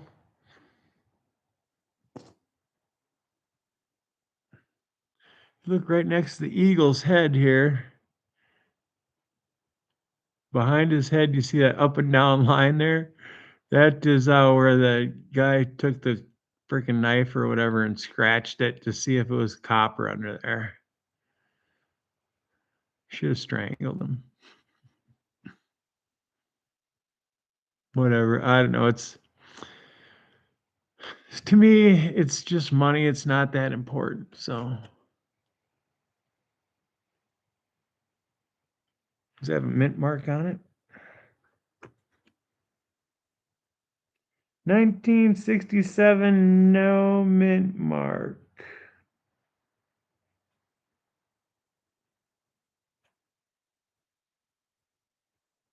There's a dent under his eyebrow.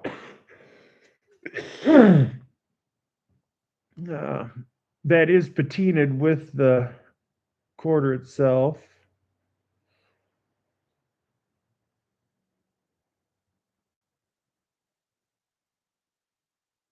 Other than that, not too much other damage, just some scratches. But I thought it was pretty cool. I'm like, boy, why does that look so dark? It's got to be stained or something. But then I looked at it closer. I'm like, boy, that looks like copper to me. And I don't know if we could weigh them to find out if it was a different weight, maybe, or something like that. But another Susan B. 1999. Using the same sculptor or carver or whatever you want to call it. Because the initials are the same. So all the Susan B. Anthony is the same one.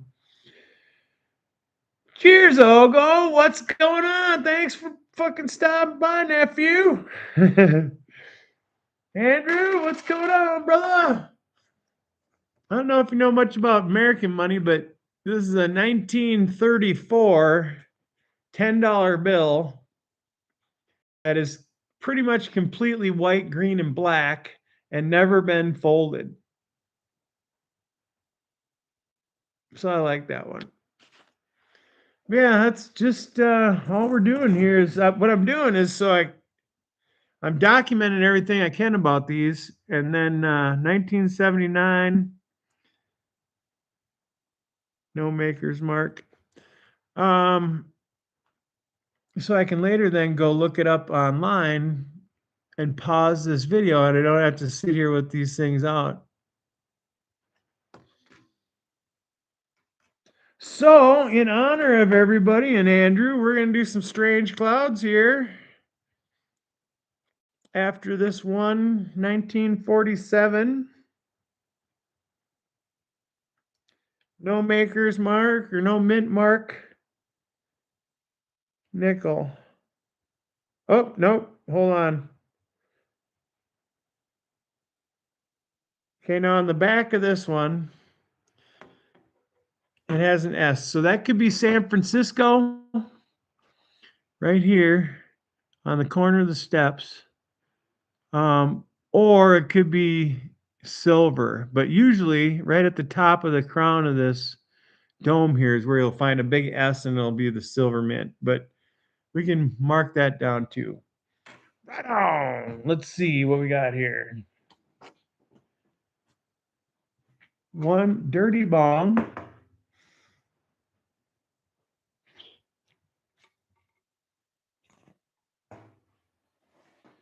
And since we got this dry sift that's just basically oxidizing on us, we're going to do some of that too.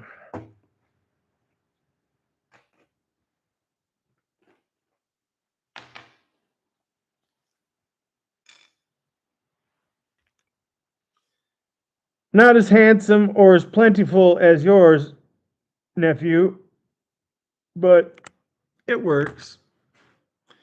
It definitely works. And that is dry sift from the trim from my Gubble Bum. That thing was just dripping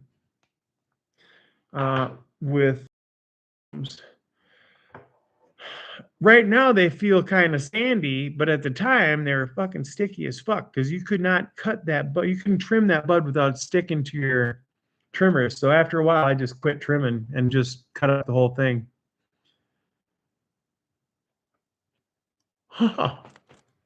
Appreciate it, brother. Appreciate that. Yeah, I want to make everything possible, brother. So I'm drying out honeybees. I dried out some shrimp shells. We're going to be grinding all that stuff, making my own biochar. I'm going to give out the biochar to everybody that I know. Last year, it worked really well. I'm going to keep most of it myself because I do have a lot of stuff growing in the regular garden and the outback garden. But yeah, I want to make sure that my friends that are growing all have some biochar. Oh, and I was talking about the mycorrhiza earlier, or the mycelium, or the whole network there. Cheers. Shit, my letter got cold.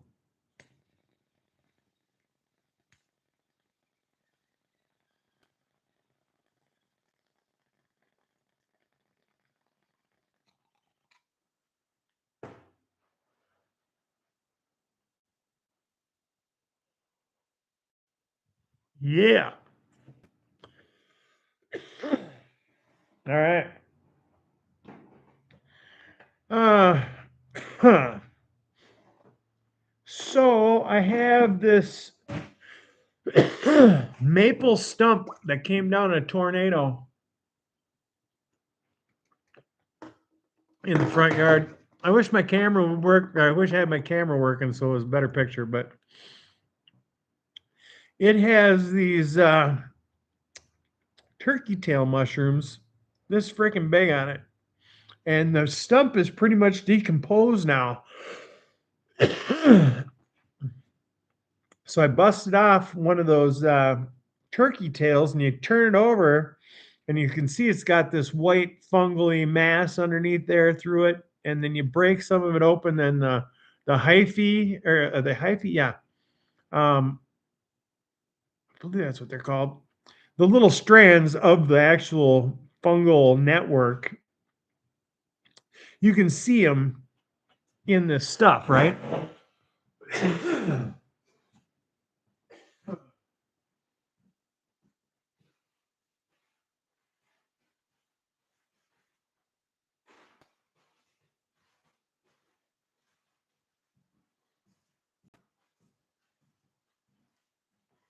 All right, so check it out. These are 2 bags of dried up honeybees that on one of my next videos I'm going to be grinding up. Okay, there's also some shrimp shells in there. Last year I used mosquitoes and white moths that I got from a buddy of mine, but he didn't get so many this year. I don't know if he didn't put his zapper out or what. So these are my bags of activated charcoal. You can see the sticks are in there. Now, I'll let you in on a little secret. Not all of them are sticks, okay? There's 6 mice in there. So I've got biochar mice. They were legally captured in my freaking garage, so fuck them. Anyways, they're just the same as any other piece of the biochar. It's completely a carbon structure now, and it's going to be charged up with the same stuff. Anyways, so this here is that turkey tail mushroom.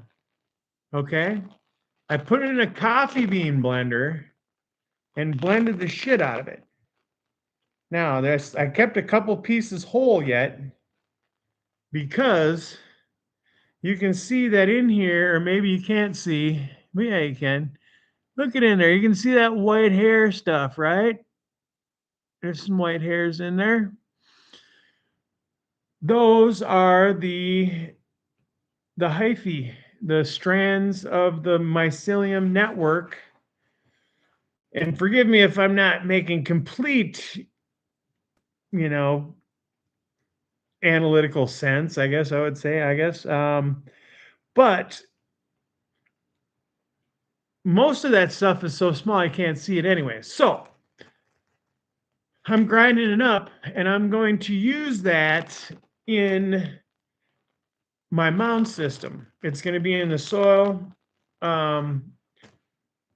Small amounts of it will be in any soil that I make, but most of your living, feeding parts of any, soil system is in the top area of the root system for the most part.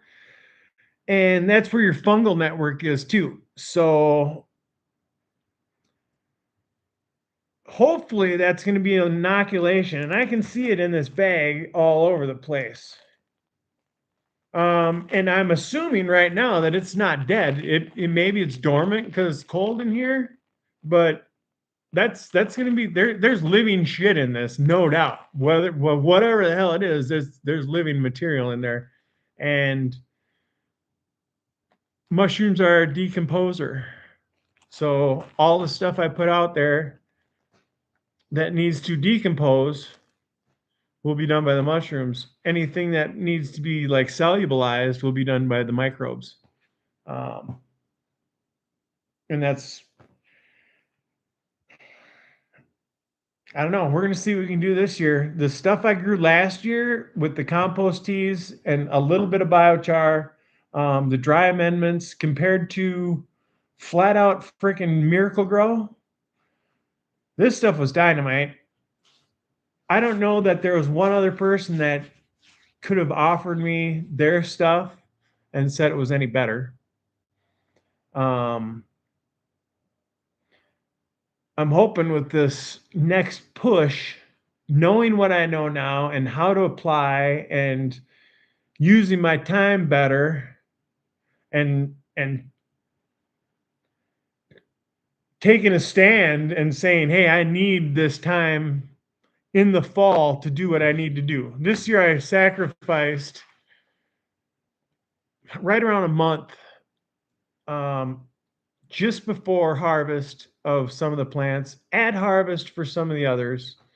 And it hit me hard because the way I'm doing my feedings with the compost teas and the fermented plant juices are basically a day by day cycle every week. So I'll make the compost teas on like a Monday morning, activated aerated compost teas. And by Tuesday afternoon, the first application comes down to where there's a blossoming microbe freaking colony that I'm spraying on my leaves and my plant stems and the top of the ground. And I'm going to get myself off a track for sure, but I'm going to try and stay on. That compost tea then, as it blossoms, goes from like a microbe fighting force to a dying fighting force, becoming nutrients then. So then after the first 24 hours, so the first 24 hours is the freaking fighting force. The last 24 hours, the 48-hour freaking microbe bloom, is the nutrient type. And you can direct these, you know, if you use like a bone meal, you're going to direct it more towards potassium or phosphorus. If you use blood meal, you're going to direct it more towards nitrogen. I use blue clay. Now, Andrew would be a good one to investigate some of this, or his team. It's my assumption. Now, I'm going to stay on the compost tea thing, but it's my assumption that blue clay, and I'm assuming more other kinds of clay, but I know the blue clay that's around here in Minnesota is from the glacial period 10,000 years ago. And when those glaciers receded, they left this dusty, small micron that floats through the air, right? That when it gets clumped together and wet, it's a clay, and you can fire that and make clay pottery out of it. But if you dry it out rather than fire it, it turns into, first of all, I roll it into little balls. It's just easier to dry it out that way rather than like a flat surface or whatever. And then once it's completely dry, then I use fire. But once it's completely dry and you rub those stones then together, it turns into such a fine dust that it just floats off. I use that rock dust. Well, that's what I'm assuming it is. That clay is glacial rock dust that everybody talks about. So now I use that now that it's in such a small micron and has such a surface area, then your microbes can then break it down. So I use that in my compost, or my activated aerated compost teas also, and that will, you know, steer it more towards some of the micronutrients or whatever you need. Some of the other, one of them is silica. I mean, that's probably the main one that I can think of is the silica, but it's going to have all different kinds of other stuff in it. Your iron, probably a bunch of calcium. Now I don't know where I'm getting phosphorus. I'm gonna have to investigate that. But let's see. We compost all our wood ash up here. Works great in the gardens. You betcha. I got buckets of it. Our garden is spread out with some ash now too. I'm also going to be doing some ferments with some ash this year. Just right. on the dirt, yep, or in the compost with other stuff first, yep. And then we said the mushrooms we were talking about. Z both depends on application. Oh, I must have missed that part. Uh, Spread it on the garden as though we're talking about the ash. In the fall, yep, and in the winter, yep. Rototill it in, yep. Stir it up, yep. Same as some chicken manure, yep. Uh, Also put it in the compost teas over the winter. Always let it decompose further. Yep.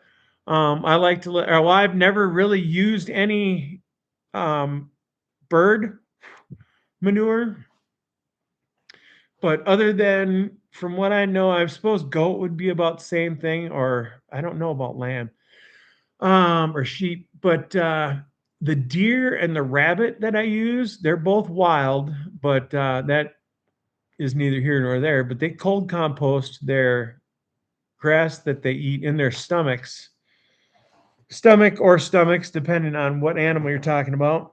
Um, and that is actually freaking fire ass ready right now to throw in.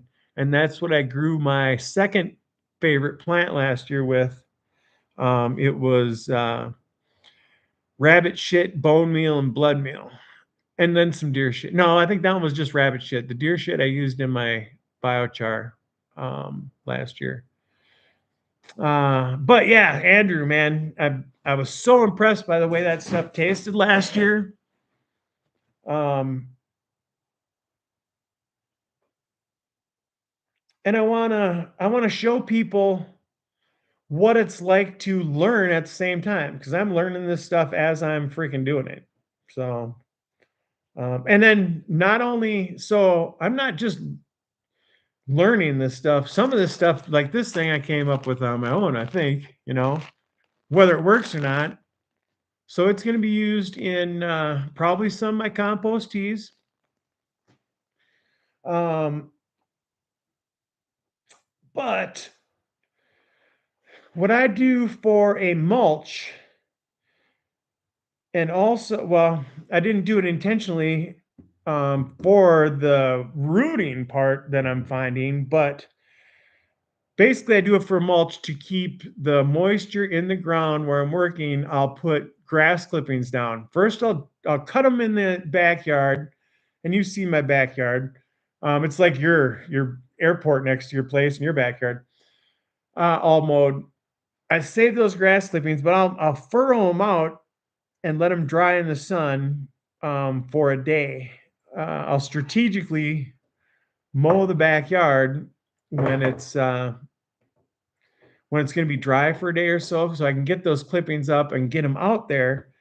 But what I've found as a result is once the plant starts to grow around that mound, and I've got those grass clippings in there, plus now I'm hitting them with freaking all different kinds of shit. I got compost teas, I'm using honey diluted in water, and I'm spraying the ground there sometimes. Um, Fermented plant juices.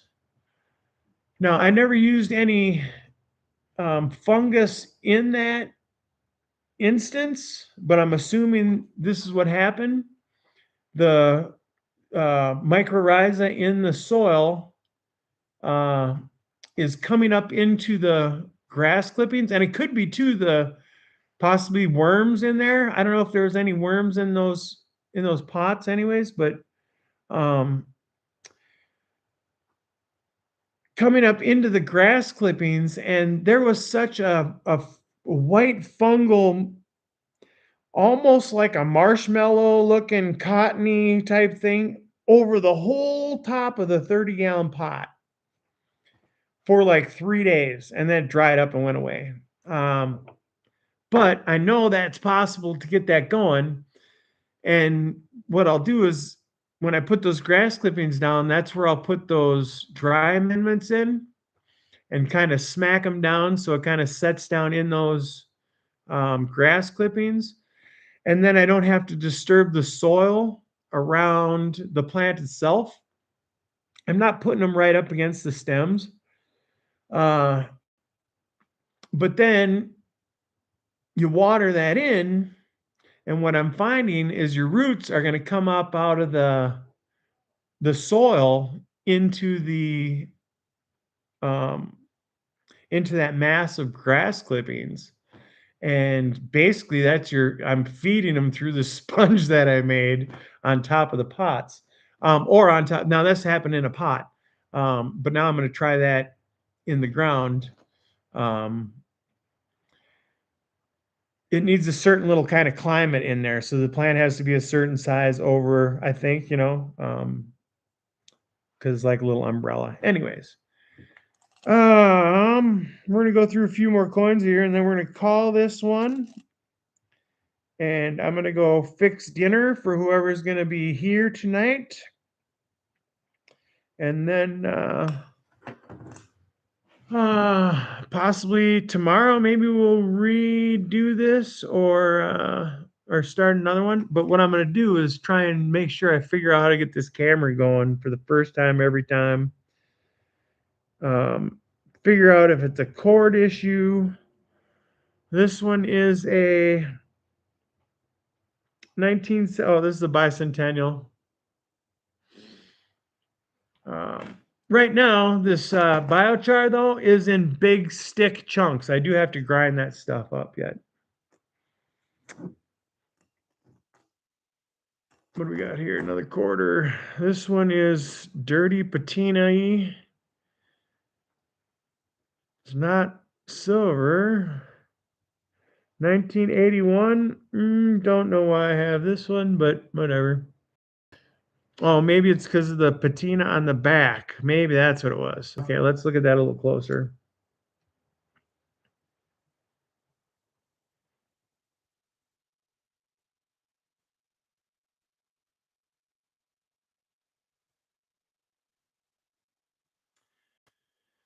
Okay, I think this one had, well, I don't know. We'll have to have an expert decide. um, this one almost looks like it has possibly some copper in it, but it also could be a blemish too of some sort. Got to remember to keep these separate when I put them back in, or at least put them in a bag or something, so we're not going through the same ones over and over again, right? This one's a dirty looking 1948.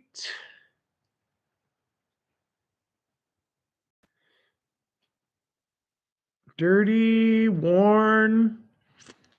The hairline is, you can see the hairline, but it's not too distinct. 1948. So that would have been right after the war, shortly.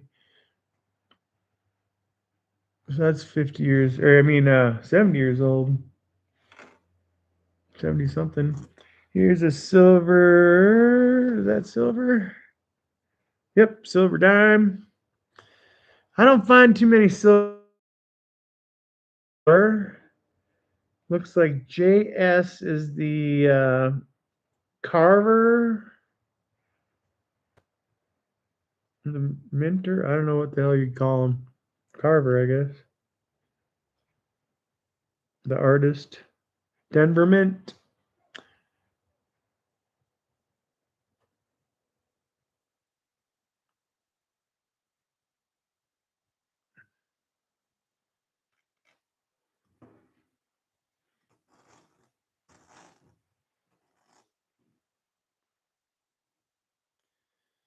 Another nickel.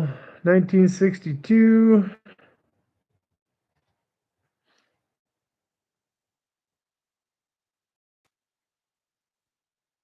Denver Mint. Denver Mint. Denver Mint. They're pretty popular. But like I said, I think they're one of the only ones that are left. Denver, and then for a while, Philadelphia. I don't know if they're still in business.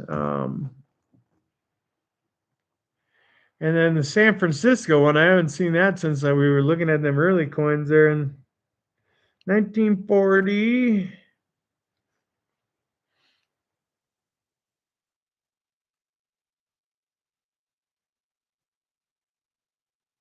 Denver Mint.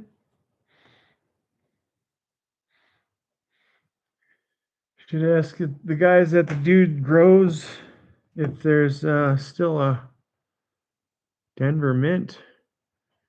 Susan B. Anthony, 1979. This one's clean, but it's not anywhere perfect.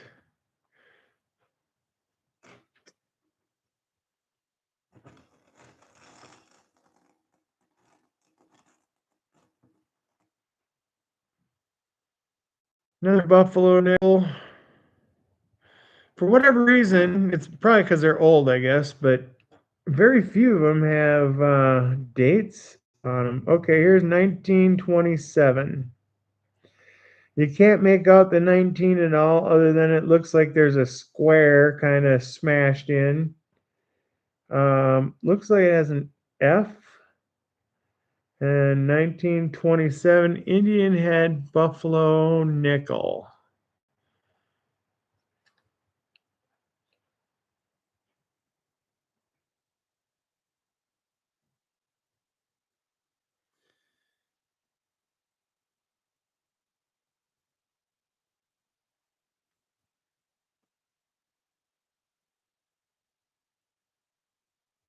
Or I should say Native American head, actually. All right. One more dime. Then we're going to. Oh, here's another Native American one. I don't think I put that back in there. 1963 JS.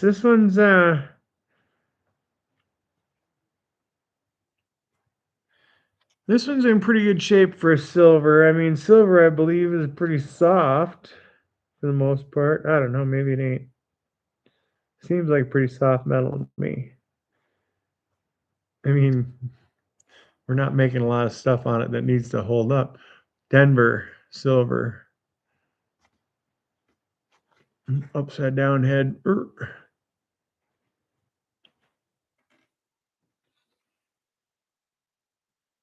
This is another Buffalo nickel. Is there a date on it? 1919.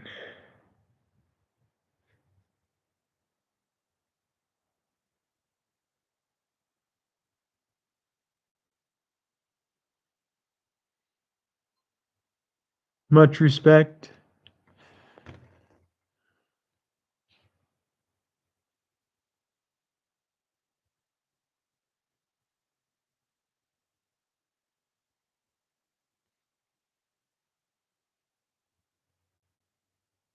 To both.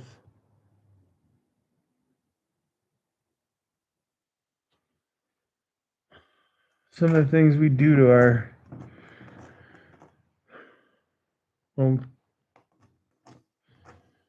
own world, our earth, whatever. I don't know. Oh, let's see got in here.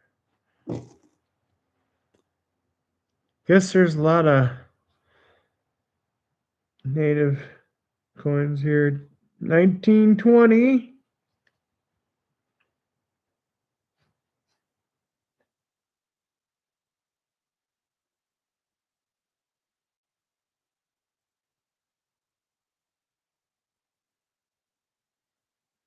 Not seeing any mint mark anywhere on these.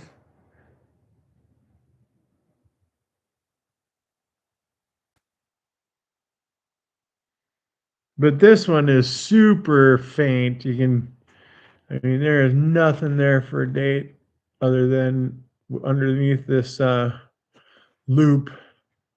I can see a 2 there, and you can kind of see it. There, you can see it right there, 1920. All right.